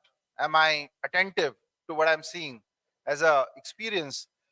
And this and then eye tracking. You cannot beat the eye tracking. I cannot control a user to focus and respond in a certain way on a given experience. Every user behaves very differently, but then emerges a pattern across 20 of your personas that this is the clear trend in which people look and navigate through your stuff, right? And your UX strategies can be very smart if you get into those kind of depths of understanding a user. So bringing in new tools with richer, deeper, granular insights is where some of the AI plays there. Real-time insights, obviously making things fast. You did a consumer interview, if you're getting insights like 20 days later in a PPT form by agency, your life is done, right? Like you cannot make decisions that delayed. Also, you cannot come together to convince your bosses that I'm going to make a decision like 20 days later when our agency is going to throw me a PPT. So the need is how you can get all these things real time so that you can be a lot more agile and iterative. Time and cost efficiency, bottom line, top line, whatever we want to look at. Support for mixed research. Again, layman question, I want to answer and understand the consumer at the center. Method is all we as intellects have defined. Quant, qual, moderated, task-based, all that is good. But at the end, you want a clear consumer understanding or a user understanding. And hence, the ability to comprehend it together is going to be massive. So that's one of the major advantages that AI brings today, particularly with some of the Gen AI stuff that's happening around, where you have now large language models that can mine through your conversation. Like last 5 year, 5,000 interviews. One of the customers that we work with has about 6,000 interviews over last 5 years, consumer interviews that are sitting in silos and nobody has ever looked at. Every next year they do the same consumer research that they have done 2 years back. Every 3.0 version is the same as 1.0 version was. So point is that, do you have a historical trend of being able to look at it wisely and be able to understand whether you're going this way or you're going flat or you're going down, right? So the ability to collect the trend out of this interview, what if I tell you out of 6,000 interview, every time somebody talked about a checkout page experience, the AI will go and summarize all the high moments of those and those aha moments of those and give you into a stitched 1 minute kind of a reel. You play it and you know everything that has happened for last 5 years about users' expectation of a checkout page, right? Simple example, but very powerful, very powerful in terms of how it impacts UX strategies, in terms of conversion, in terms of whatever example you might want to take. It brings in complexities as well, right? There is questions on combining data from various sources. Is it a science? Is it an art? I had user journeys which said something. I have user interview which is saying something else. I have eye tracking data which is saying something altogether different. How do I blend this together to create understanding? AI is very capable these days on doing that. And obviously, it is an enabler. It is no way going to give a recommendation. That essentially it's an enabler for you to look at things in ways which make sense and then for you to make decision. User trust and acceptance, I think with all the data source, the proof based inciting is something that is coming more and more. Gone are the days that from a user interview agency will go and pick a small verbat and basis that come and present your final insights. People want to look things a lot more holistically. Nuanced feedback is something that it can interpret, and these are some of the complexity that is getting answered by AI. Context is something with LLMs that's coming in together. Quick one summarization of some jargonish tech that is out there. Content analysis, NLP, natural language processing, that is at effect. Big time task, that is big time tech that is helping out user research as a process. A/B testing and predictive analytics. How many times you would have thought that, hey, I have researched so much of prototypes over last years.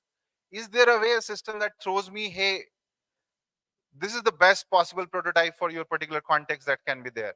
So AI is pretty much there. It can throw that kind of insight to you. It can be very predictive in terms of its recommendation, in terms of what would make sense, what would not make sense, where should you place your buttons. It is getting generative to the extent that you feed in last 30 prototypes, it will give you a prototype that looks optimal to AI, obviously for your review. Surveys and sentiment analysis, we talked about it. ETs, eye tracking, FCs, facial coding, user interviews, AI transcription analysis, all that is very much at a click of button happening now. Gone are the days that you will hire a manual transcriber to do things. And this is not just for English. We do about 58 odd languages today with a 85% plus accuracy. So tech and NLP and natural language processing has come up to the age where it can sum up large, and ChatGPT is a great example where some of you would have seen, but generative AI, which is enterprise grade, are a lot more powerful than that, assimilating English, Hindi, English, Bengali, Tamil, Telugu, go Nordic languages, any language you pick, it can assimilate multiple languages together to come to comprehension for you. Saves a lot of time for you. Last stuff. This is what we do. We have a product called as Catalyst, which is an end-to-end AI-powered consumer research. Covers everything on the planet that you can think about user research, from moderated, unmoderated. You have got panel worldwide. You can run things agile, task-based journey mapping, screen recording, eye tracking, facial coding. Ability with a Gen AI stuff on top of it for you to ask questions and mine from your past research. Last 5 years, you have done thousands of interview. You want to ask a question to it, right? Give me user experience summary of all things on checkout page that has happened over the last 5 years. It will give you all sort of exact moments where people said something about it and comprehend in a beautiful way. A very really powerful tool to go and ask questions and get a lot more insights. Gone are the days that you conduct research, a people would come, you would read, you will present. You want to ask question like you ask Google now and you want to get answer now. That's what it is about. Some key difference: mixed method UX research, 60 million panel across 120 countries. Facial coding, eye tracking, voice AI, we hold about 17 patents on that. 58 language transcription, translation, all that stuff. And the last is semantic search. The difference between past and now in terms of natural language capability is, earlier you ask a question, it gives you links as results.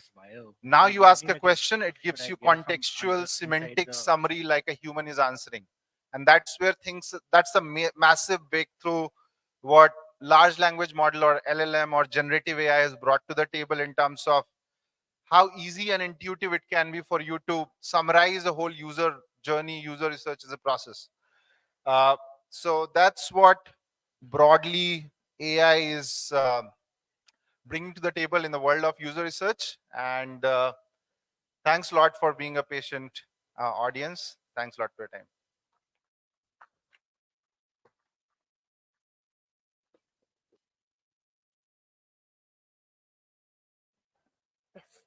Thank you so much, Ranjan, for this reflective talk. I would like to invite our volunteer Abhishek to provide you with a memento as a gratitude from UX India 2023.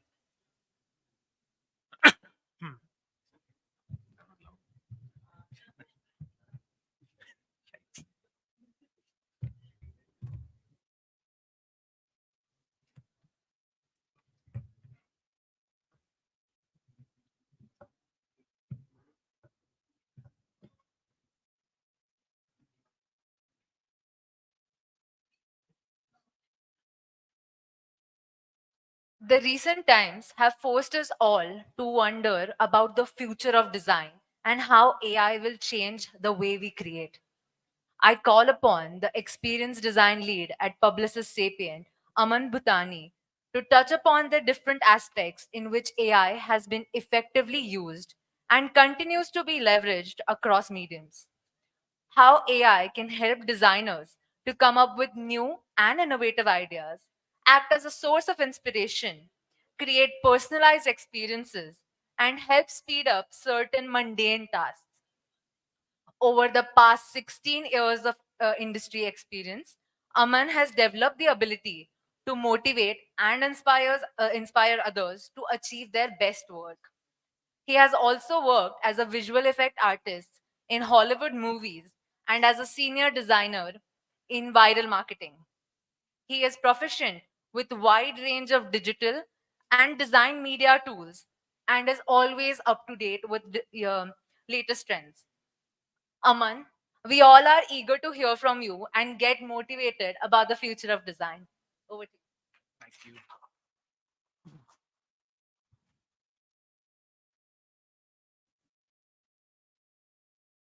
I think this can just be kept there.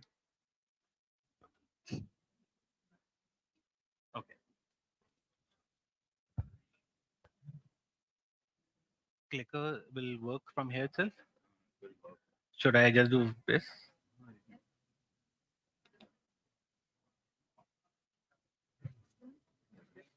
That might. Wait.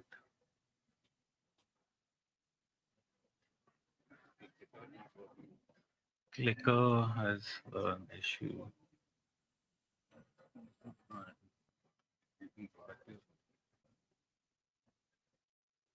Okay. Oh. Morning, everyone. Good morning. So my presentation is about the future of design, how AI is going to change the way we create. Design is all around us. It is part of how it basically helps in the way we create. It enhances our lives, and it is really, really, I would say it makes our lives easier, it makes our lives more meaningful, and it makes it more enriching. Design, it can truly help in making something functional and something that is even more engaging. But what happens when we combine design and artificial intelligence? Well, heart, as you can see here, it is the engine of creativity. It is also the source of our passion, our intuition, and our empathy.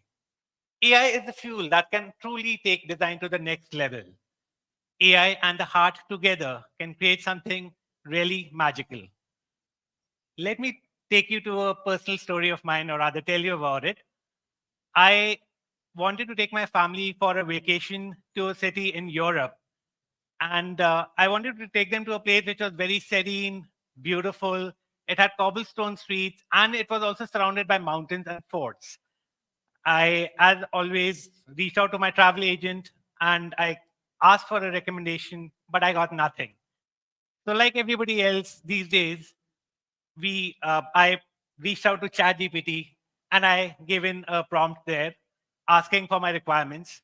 And within no time, prompt came the reply with the perfect destination and also the travel requirements along with the accommodations suited for my 3-year-old.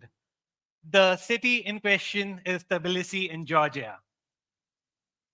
AI thus helped me to find the perfect kind of a solution and personalize an experience that I couldn't have even imagined remotely before. People, just imagine your journey with computers over the last 6 decades.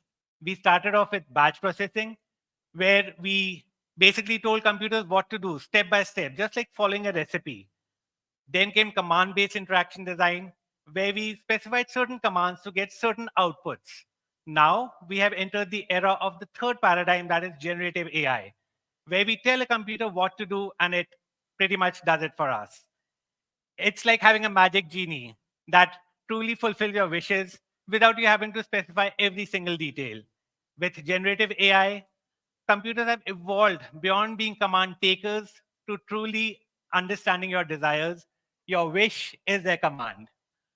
Well, AI, it can not only understand what you want and what your customers desire, but it can also help personalize and customize customer-centric design. It can help in creating, or rather,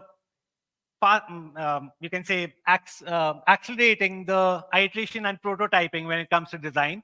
It can also help in providing clarity and precision by ensuring that you are retrieving data from large amounts, and the kind of insights that it gives you helps in creating a great enhanced experience backed by facts. That is when we create design that is truly magical, just like the aroma of a perfectly brewed cup of coffee. Well, nothing goes better than coffee than a great story or a great visual. But the stories that I love were never created in they were never created in words. They were always created in visuals. As an ardent admirer of photography, I have always admired photographs which could convey an emotion without really specifying it out in words. In 2010, I started my photography journey with a DSLR camera, and with a lot of trial, experimentation, and error, I finally, over the last decade and a half, have created many memories.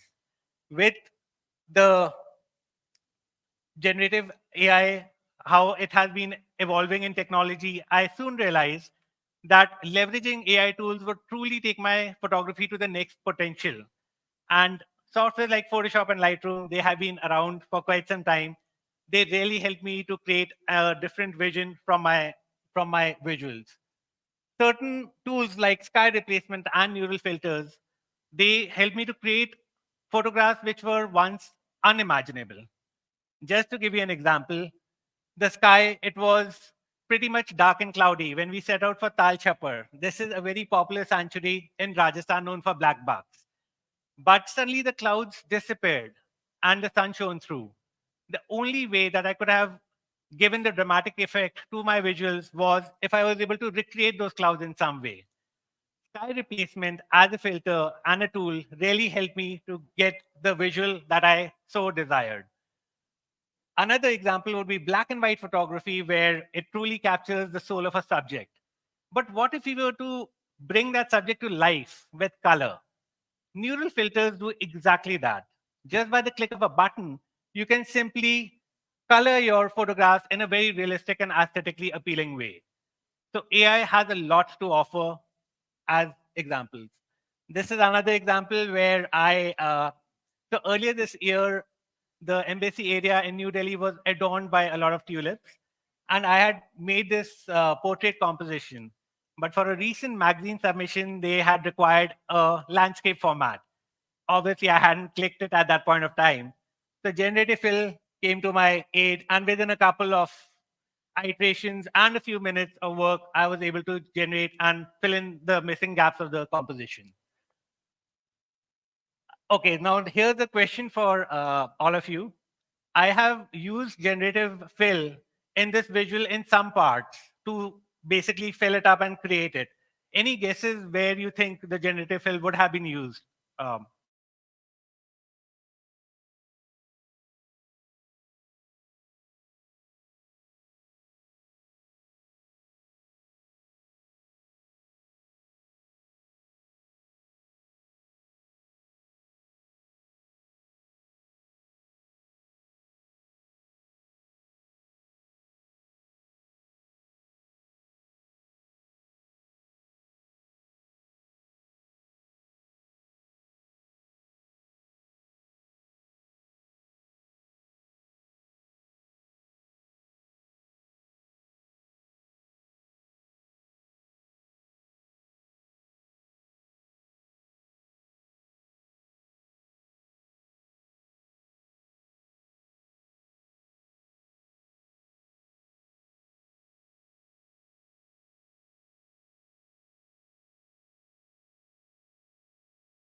imagination, it is a very essential human skill, and it is imagination that differentiates design.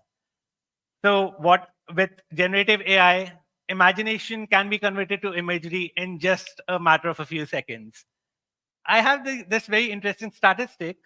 In the last 1.5 years, till August 2023, 15 billion images have been generated, which is equivalent to 149 years of photography. So in terms of contribution, Stable Diffusion with 12.5 million and Firefly with 1 billion, sorry, both of them are in billion. So both these figures have contributed a lot when it comes to how people have started embracing AI in a very big way, and they started using it to explore their creativity, which was never ever probably imagined before. Searching for projects for your image, it always is challenging. You go to different kinds of sites, royalty-free sites. You try and mix and match the kind of visual that you'd want. But thanks to these different image generators, now that is no longer as much of a challenge. It at least gives you a base to start off with, and you can leverage it to start using in your examples or projects and so on and so forth. This was for a recent stint. I was actually asked to create a render of a Roman soldier, but in the style of a Pixar character. Again, using one of these image generators, which is Leonardo AI. It gives you free credits and you can use it to quite an extent. I simply used a prompt as simple as this. All I needed to specify was that I wanted it in the character style of Pixar's Up, so that there was some kind of resonation with what we were talking about. I'll just change gears in terms of any dog lovers here in the audience. Okay. So in terms of dogs, I am truly passionate about them. I love, obviously, capturing them when they are running all over the place because they are in the happiest elements at that point of time. So as you can see, this visual was also captured, or rather also created with using of prompts. And the prompt that you see here is very, very reflective of what real life situation would be. So just to break it down, I would like to just highlight how it works. As you can see, we are talking about what the vibe of the prompt would be. In terms of the framing, we are talking about a dog which is running. When we are talking about the shoot context, we are giving it what kind of an angle would this photograph have been captured in. Lighting prompt, I love capturing golden sunsets and sunrises. That's why I wanted to give a prompt which reflected that. And in terms of lens and camera, I just thought let's stick with an iPhone in terms of giving it that soft kind of blurriness. But very important is also to specify that there has to be a delay of 1 second because that captures a little bit of blurriness on the dog's tail and everything. So just to tell you about how moving images are, well, this was one of them which I was very, very surprised and pleasantly happy with the results with. Speaking of moving images, a video is basically a combination of multiple moving images. AI has made tremendous inroads into how we create, edit, and consume videos over the last couple of months. It has, from rather creating stunning videos just with simple prompts to actually enhancing videos using smart tools, AI has opened up the possibility for creators and consumers alike. There are tools like I'll just take a sip of water, sorry. So there are tools like text to video generator, like Kyber, which is an industry standard now, and Pika Labs. They go a long way in terms of how video transition and effects are being made. When it comes to other tools, there are tools like Descript and Runway ML, which help in ensuring that you can edit your scripts. They also help in enhancing your videos by providing AI effects and a lot more. Coming back to Kyber, it is tremendous the kind of results that it can get you just by using a simple prompt, or you can feed in an image, or you can feed in a predefined video as your base, and you can build it off that. This visual that you see here was again used just by a simple prompt inside of the Kyber software. And I added animation to it by providing a certain kind of an art style, which is photoreal. And this is an important aspect to consider. Evolve is what kind of ensures that you have a subtle kind of a transition, trying to keep the realism of the photo intact or the visual that you have created intact. Another example would be, I don't know how many of you have ever had the chance to visit Delhi, but this was a picture which was captured at the Lodi Art Colony in New Delhi, which is filled with murals and amazing artworks. At times, when you're standing in front of them, you almost feel like they will come into life. And well, with Kyber, that is pretty much a reality. So as you can see here, with a little bit of a change in my evolve settings, I was able to create a little more dynamism in the way this particular video is getting generated. Thank you. When it comes to, so here I would like to say, if you want to imagine one of your favorite product photographs, and you want to also envision it in a kind of a three-dimensional kind of a format, but how do you kind of ensure that that is the result that you can get? With layer pitch converter, it is again a matter of just a couple of settings. It really lets you create dynamic depth in your visuals, and you can get that proper parallax effect that we so sought after. So it helps even the most technologically inexperienced to create really immersive content. We have so far spoken about how photos, visuals, videos, and imaginative designs can be served to our customers. But ultimately, good design is not just about what is being served to our customers, it is how it is getting consumed by them. AI has made great inroads into analyzing the user experience and into also articulating what our customers are consuming, how are they consuming, and what elements of your design really dictate their experience on the platform. Figma, as we all know, is now an industry standard tool for all of us who are using UI and a lot of UX as well. So it has paired with a lot of AI tools and companies which can give designers the liberty to generate ideas, automate tasks, and also customize their designs. When it comes to design, one of the biggest challenges we have is how are our customers perceiving our design? What are they looking at first? What are they clicking at next? In that regard, eye tracking solutions are the way, but they are generally very expensive and time consuming. That is where Attention Insight, a plugin, helps you to optimize your designs. It can really help you to figure out and analyze what part of your designs are lacking in terms of attention. How can you work on improving your visual hierarchy? And thus, with the kind of statistics and the percentages that you see on the screen, it can really tell you what you need to improve upon to make your designs way more engaging. So that's again some of the insights that this tool gets you, which I think is pretty remarkable. How many of you attended the config conference? I believe a lot of information was being shared there by this particular company, Diagram, which got acquired by Figma. It's an AI company and it has amazing tools. Like one of them is Magician, which lets you create icons simply by putting in a prompt, and these icons are infinitely scalable and they can be used in your designs. Similarly, you have Magic Copy. Biggest challenge that designers have is trying to use the right kind of copy for your designs. Lorem ipsum is pretty much a past. We need to move on from there. The Magic Copy helps you basically eliminate that aspect. Automator is yet another plugin. It helps you to create amazing color palettes just from a few limited colors.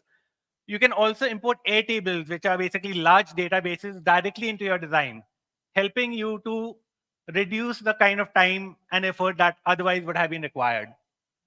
You can do batch resizing of icons in a matter of a couple of seconds, which otherwise would be very tedious and time taking. And finally, it can also help you to outline your specifications, which is a very manual task when you're handing over your designs to the clients. Are we moving next? Yeah, sorry. So here, I would just like to highlight that when it comes to a kind of an idea that you have for a product or service, but you really don't know where to start. So for example, I basically put in an idea on a cue card saying that, okay, ways to get better with my AI presentation, which is pretty much for what I'm presenting to you here. Fig Jam has a plugin called Jambot.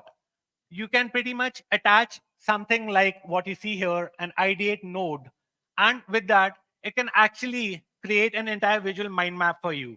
It can tell you what is it that you need to ideate on, how can you go about, if you need more instructions to understand what it is about, it tells you all that. You can do brainstorming, and the best part is that all of it is available because it leverages ChatGPT within the platform itself.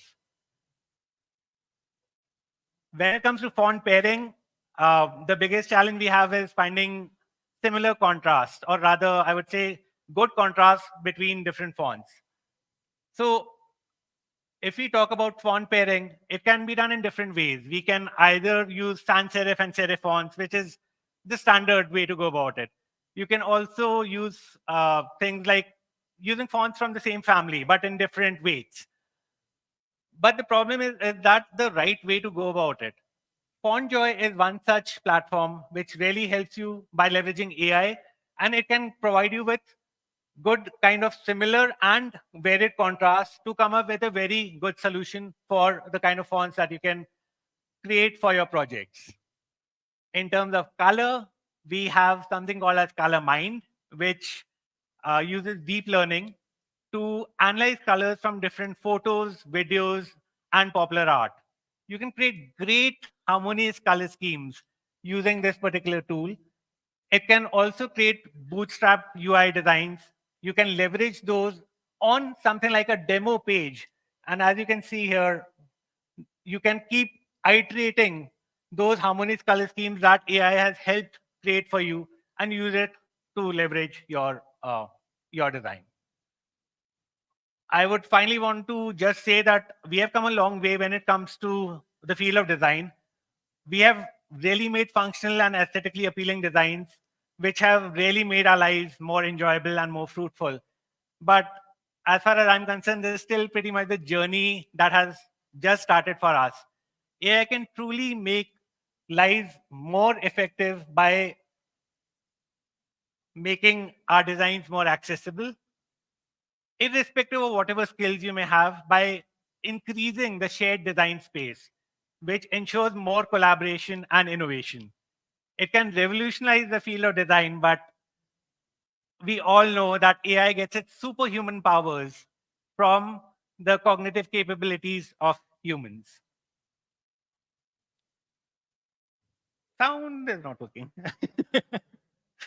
so, so anyways, in the end, all my digital avatar was wanting to say was that in the end, just explore your creativity and use AI as your new found magic genie.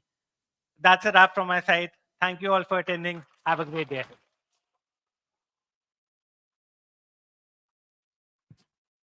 Wow. What a futuristic and a reimaginative talk, Aman. Thank you so much. So, from our volunteer Aman B, I would like to thank our speaker Aman B with a memento.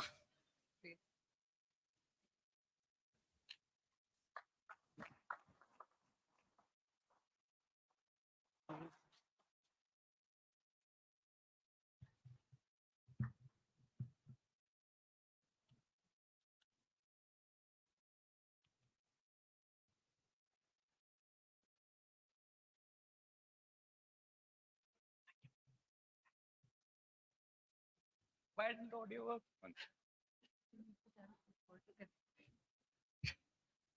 Sorry for that. I think Okay. forgot to raise So, for our next TED-like talk, we have speakers from Target India on the topic Designing for Joy. Namrata Shenoy, with an academic background in retail design and moved into the space of user experience design over 10 years ago at Target. Research has always been her strength and passion, but she is also certified in graphic recording, which is basically visual note taking and facilitation, owing to which she leads a strategic discussion for leadership teams across Target.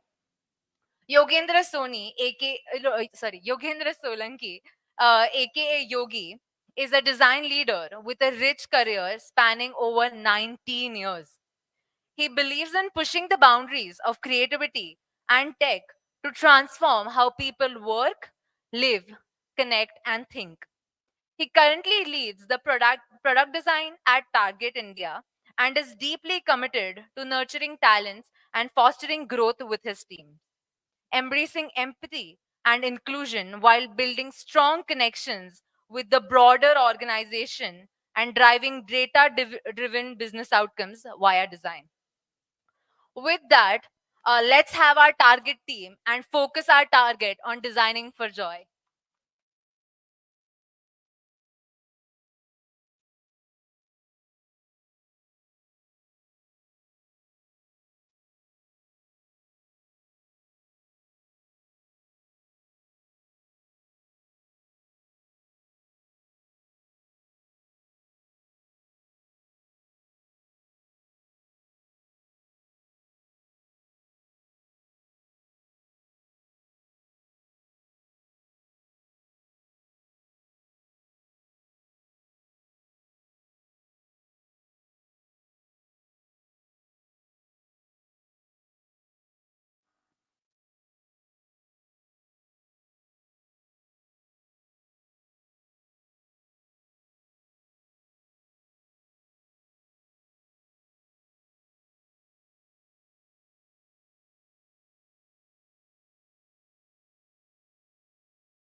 So as we know, and we have some introductions already.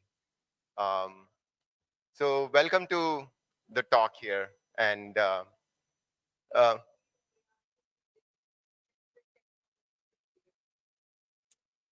that's a dystopian world thinking. We'll go to that next level for sure. So I hope you guys already know me from yesterday. Some of you might be knowing. So this is Yogi, and I lead product design at Target. So when product design, we are talking about user experience research, accessibility, enterprise UX, and guest UX. Please do note down the important words that I'm calling out. Like certain words you might not recognize directly. Like you must be speaking about user experience and things like that. So I'll quickly start once we are able to project. Um,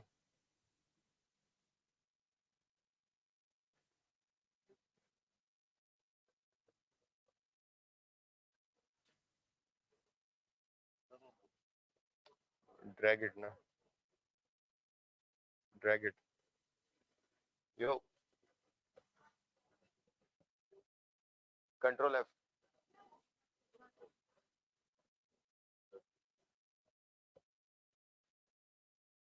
Okay, so I can start now? Okay. So what we are designing for joy, and we are talking about UX and accessibility at scale, right?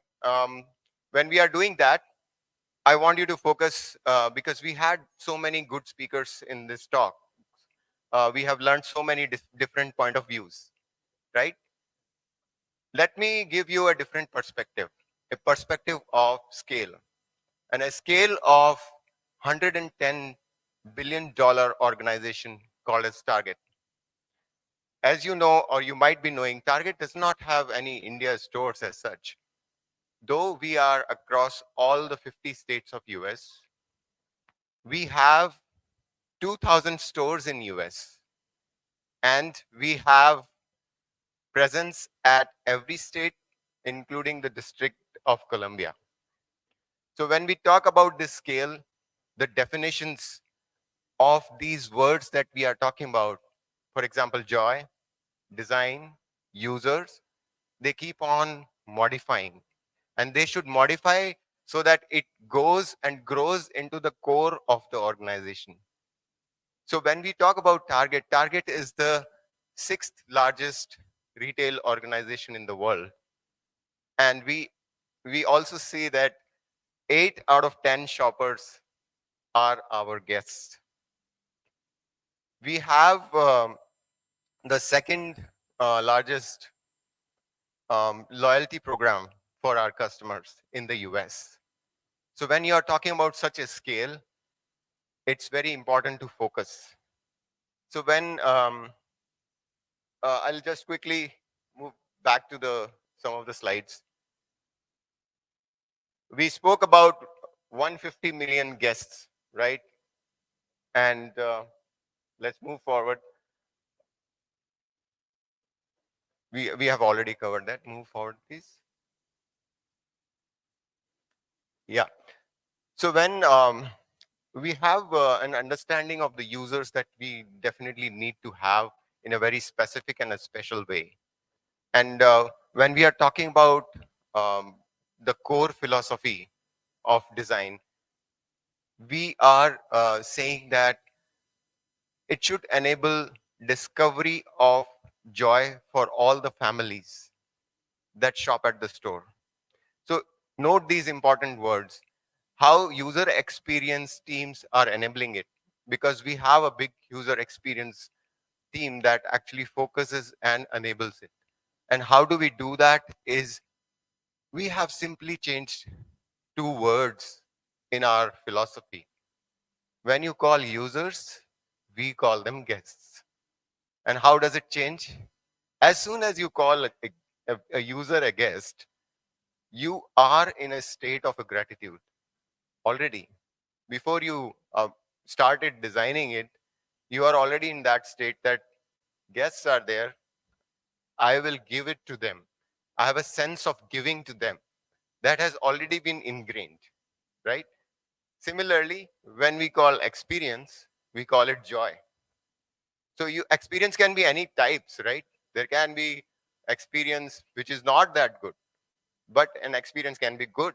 But when we talk it in a perspective, on a frame of joy, we are talking about designing for joy for guests. So I'll give these further details and ask Nam to follow it. Nam is from my research team, and we do have a special guest from our accessibility team as well. Both of my colleagues will actually focus on how do we discover guests, how do we discover joy for guests, and how far we go and take the joy, including the inclusion parameters. So let me give it to Nam, and she'll take it over. Thank you, Yogi. I must start with a disclaimer. It wasn't a very joyful start. The laptop was changed. I don't have a clicker, so it's a little bit of a wrong footing that we started on. But at the end of the day, that's what happens in retail as well, right? Like you expect something, and then the world changes within the blink of an eye. So I think it's a good setting to be in, because that's the speed at which we're dealing with retail changes in the world today. So I'm going to start with, understanding the word guests a little bit. Yogi has already said context, but if you look at that figure on the right, about 250 million US adults, out of which 150 million shop with us. So it's almost 60% of the US population that shops at a Target store. So that's a large scale to deal with. And as most of you know, if you're working from a geography that's not local to the US, you have to learn everything about the culture from scratch. So you can't design for someone without knowing who they are. Imagine someone sitting in the US and designing for Big Basket in India. They have to really know what goes on in our life on a day-to-day basis. So that's the amount of effort that it takes as a user research team for us to be able to design for that 150 million. And then the rest of them who don't shop with us, that's also an opportunity for us, right? That's a market that we can look into. So it's research for both of those. And then when we say guests, right, just like Yogi said, we go that extra mile. It's not a transaction for us. It's about joyful, aspirational experiences. And that's why we call them guests, because we really celebrate the stories of the people who shop with us. At the same time, there's no average guest. I've gone through a lot of presentations in the morning, and there was personas, profiles, and all of that. We don't have personas that we can deal with, because 150 million, how do you, bring them or distill them into 5 or 6 personas? It's very hard. So what we can do is go into layers of diversity, income, ethnicity, gender, so many layers that we have to look at, and it changes every month, literally. The social and political scene in the world, how fast things can change. So with all that in mind, we need to know who they are and what they value to be able to give them joy.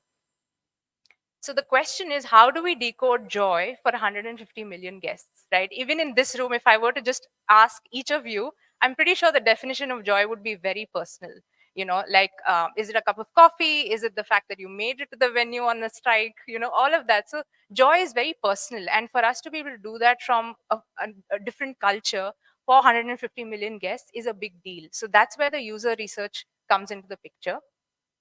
And it's not one research team. I want to call out, the extensive amount of research that goes into understanding those 150 million. So there are these massive teams, as you see in the right side. I'll give an example of apparel, right? If we're doing something around apparel and we want to understand who the guest is, we have to understand the category, we have to understand the competitors, we have to understand the landscape, we have to understand the innovation in apparel, we have to understand second-hand apparel, because people are selling used clothes. There's so much that goes into just one category. And then back to what Yogi had shared, imagine the number of categories we deal with. It's not one or two, it's about 25, 30 categories. So to be able to do research for those many categories takes an extensive ecosystem of researchers, like you can see, from digital research, creative, omni-channel, competitors, data analytics, and there's so many more. And so the idea is that UX is just one part of these systems, right? We don't work in isolation. Unlike a product company which can deal with UX as a product, we have to deal with multiple categories, multiple experiences all the time. And that's why we need that ecosystem of research to understand guests in that dynamic context. And so when you come to UX at Target, it's designed for delight, but it's not limited to digital. Now, this is sort of the pivotal point in our presentation, because everything from here on, you will not see UX limited to a screen, even though it's designed for a digital surface, but it extends far beyond that. And those are the examples that we'll go into, because digital for us is a doorway, right? People come to Target maybe on their mobile phone or on a tablet, but that's a doorway into the 2,000 stores that we have across the US. It's always driving to something else. It's a catalyst, it's an enabler. So it's not designed in isolation. So within UX, there are a lot of capabilities that, a lot of teams or capabilities. So, we have accessibility, research, content design, product design, design systems, and a few others. And I have a colleague who will come and speak more about the accessibility angle in a bit. And this is all within UX, right? But the point is, on its own, UX cannot function for that scale of 150 million. It's impossible for us to only design with one team. So on a given day, or in a given week, the number of projects we deal with has all these teams involved. So, when we are working on, a given campaign, let's say we're doing a marketing campaign, then UX has to work with communications, with own brands, with supply chain. So the beauty of this is, and I've been at Target for 10 years now, the reason I've remained here is because I'm not working only on user experience. I'm understanding the scale and size of a retail giant like that, which operates at that scale, and I'm able to work with all those teams. So it really enhances my knowledge and horizons, and the same for the team. They're able to deal with so many different skill sets, and they also, down the line, they can even think of, okay, what does it mean for legal to be involved in UX? If you put a line of copy there, and it's, let's say, it's offensive to a certain demographic, it's a huge issue for us from a legal standpoint. Same with asset protection. There are neighborhoods in the US that are very prone to theft, let's say, right? Asset protection gets involved in that sense. So how does UX work when you're picking up something from that store? So there's so many angles to consider. It's not as simple as we think it is. And so that's the point we wanted to paint in terms of how UX works in that ecosystem. And the role of UX is thereby to create, tangible interactions from something very intangible. Like joy is not something you can touch and feel on a day-to-day basis unless you understand what joy means, and for each of those demographics. And the role of UX is to make that usable, valuable, and accessible for all of those people. So I'm going to go into a few examples here, and true to target style, we don't have a ton of text on this slide, but I'll be talking through those examples. But coming back to our underlying theme of joy, right?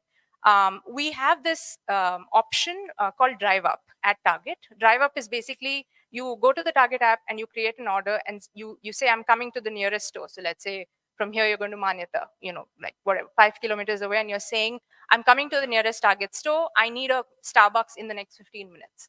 And I'm sure all of you have ordered a Starbucks in this room at some point. The number of ingredients, layers, flavors that you can add is like endless. So we have partnered with Starbucks to make that possible for 1,700 stores in the US. So the UX there is about how quickly can they add that order, how many layers can they add, how personalized can it be, and how many interactions it takes for them to do that when they're in the car, driving to the nearest Target, most likely with a bunch of kids in the back, because we have a lot of families that shop with us.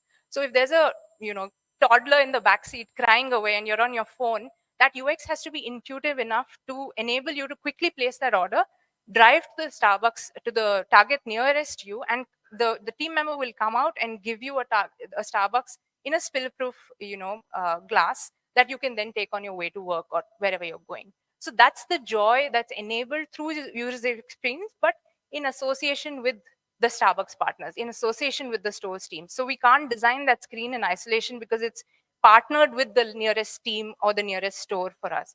And similarly, the same option for Drive Up, you can return your orders. So I'm sure all of you here shop at like Myntra and a few other places. And we have this system in India where you can just initiate return from your doorstep, right? They'll just come to your door and take it.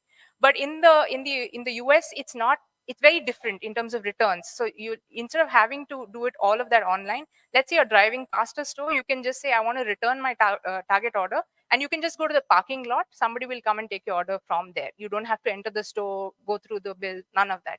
That's again a component of joy via ease. The next example is team members. So I want to talk a little bit about user experience, which is not for guests. So we have, imagine for 2,000 stores, the number of warehouses, distribution centers, agencies, vendor partners, sourcing, supply chain, offices across the world.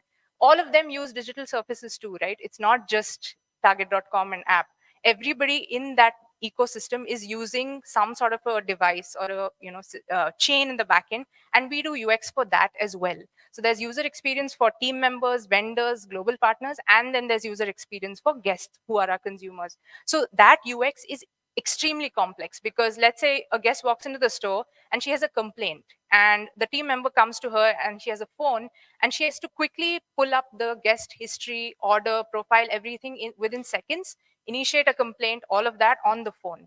Now that UX is equally important, because if it takes more than a few seconds or minutes, that creates frustration, which is not joy for the guest. So, it's all connected. We can't do UX only for team members or only for guests. And I know a few talks in the morning focused on service design. I think it's that mentality. Like, you can't design for just front, I think they call it front stage and backstage. So it's, it's both in our case. We have to look at that entire ecosystem. Another one is design partnerships. So Target is very well known for collaborating with large brands like Apple, Disney, Lego, And how does UX come into the picture here? So we work also with a lot of marketing, creative teams, photography, teams. And so I'll give you an example of Lego, which is one of our recent partnerships. Is when we're designing, let's say, the digital experience for Lego, right? Of course, the brand will have a huge say. Like I remember when we worked with Apple, every filter, every button, they will have a point of view because it's Apple's experience on target. So you can't just design UX on your own. You have to, portray that brand in the right sense. Same with Lego. Like when you go to the page, you can look up target.com, search Lego.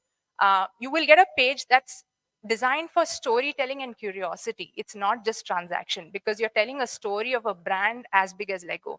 You can browse by age, but we all know Lego is not just for kids.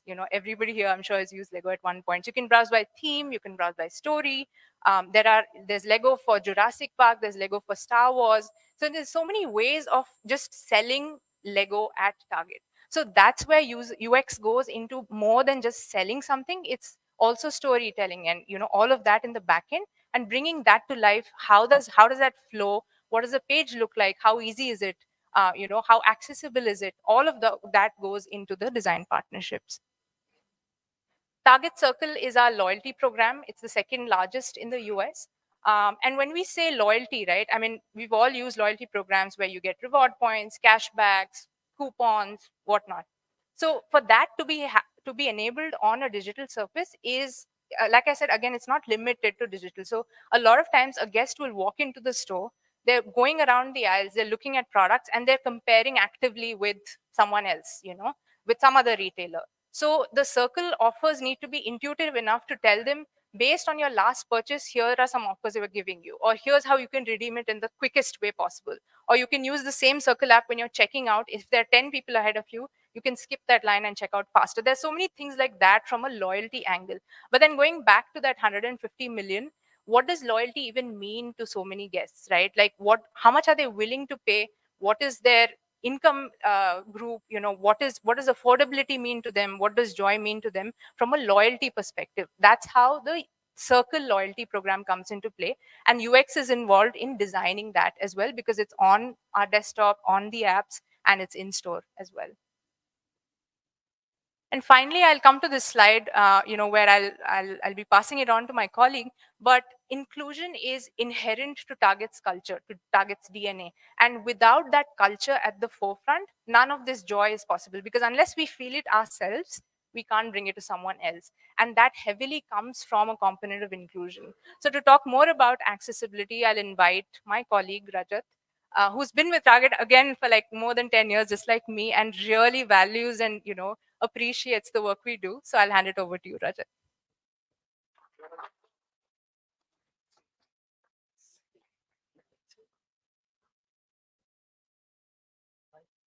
Thank you, Yogi and Nam.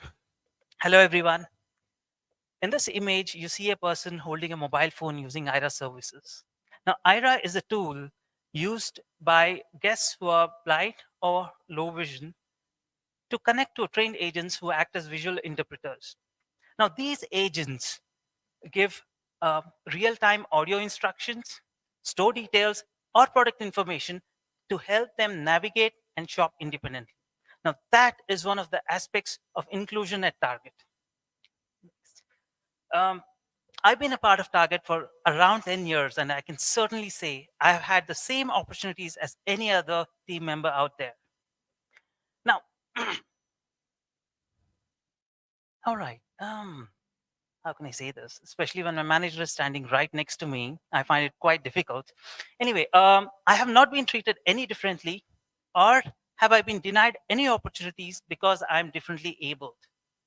Now, inclusion is very much a part of Target's culture. That's who we are. I can vouch for that because I have had a first-hand experience of Target's inclusive culture and nature. And not just in the meetings, trainings, activities within Target or out external events. They ensure that I do not face any barriers. And you just saw an example of that. And they do it so subtly that I've never been made to feel that they're exclusively doing it because of my disability or condition. I love to be a part of Target family, and I plan to retire from Target at the end of my career. Now, how many of us can say that? All right. Okay. I sometimes wonder if these guys can read my mind, especially when I have new ventures. Even as I contemplate, should I voice out the potential barriers that I can face? These guys are already onto it with solutions that mitigate the barriers that I can face. Now, you might wonder, what has that got to do with design? I would say everything. Our commitment to inclusion to our guests or team members means we have the freedom to explore and experiment, especially with the ever changing technology landscape. We learn and execute the best solutions to cater to the ever changing behavior of our guests. That stems from a basic belief of giving seamless experience. So we always go beyond WCAG 2.0 level AA guidelines. Now, accessibility, when you just do a quick Google search, you have many definitions, but the one I like the best is accessibility is simply a measure of how easily a person can participate in an activity. How we do it in the physical environment or the digital space, I'll cover in a little while. But why we do it is to provide equal access and opportunities to our guests, to promote social inclusion, and the accessibility guidelines promotes coding best practices. It helps in SEO and SEM, and also incorporates some of the universal design principles. Okay, accessibility team and target was set up in 2008, that's 2008, and we have come a long way since its inception. We incorporate some of the best practices to ensure that all of our digital offerings and in-store experiences are as inclusive as possible. The accessibility is included in every phase of the software development lifecycle, whether it is conceptual phase, design, development, irrespective of whoever the end user is. Now, let me show you how we get it done with the help of a few examples. In the middle, you see Caroline's cart. Caroline's cart was created to help individuals with special needs. This helps the caregivers a viable option to transport individuals with special needs through the stores, thereby helping them to avoid maneuvering the cart and the wheelchair at the same time. Now, we have rolled out Caroline's cart in all of the stores across the US. And how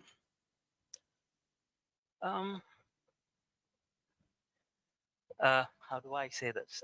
We have scored possibly the highest score in 2020 Disability Equality Index, thereby earning us the distinction of being the best place to work for disability inclusion.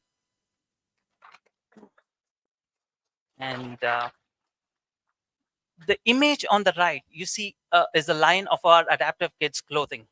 This line of clothing is made for kids with disabilities to handle their everyday needs. It could be something as simple as using the medical aid kits, or wheelchair user, or some other mobility issues, or even when they have sensory perceptive sensitivities.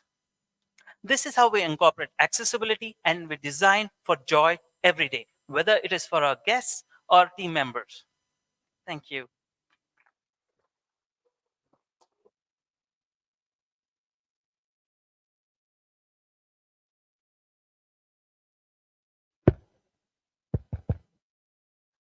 Yogi, Nam, and Rajat, hearing you talk about how much you love your guests, users, your stakeholders, and your company has brought us all so much joy. And to thank you, I myself, Anagha Karwa, and Megha and Sarath would like to present you with our mementos. Can we please have you on dais again?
we can head for lunch. We are going to have a panel discussion on design-led, sorry, design-led startups in GBR3 followed by lunch. Thank you so much, everyone.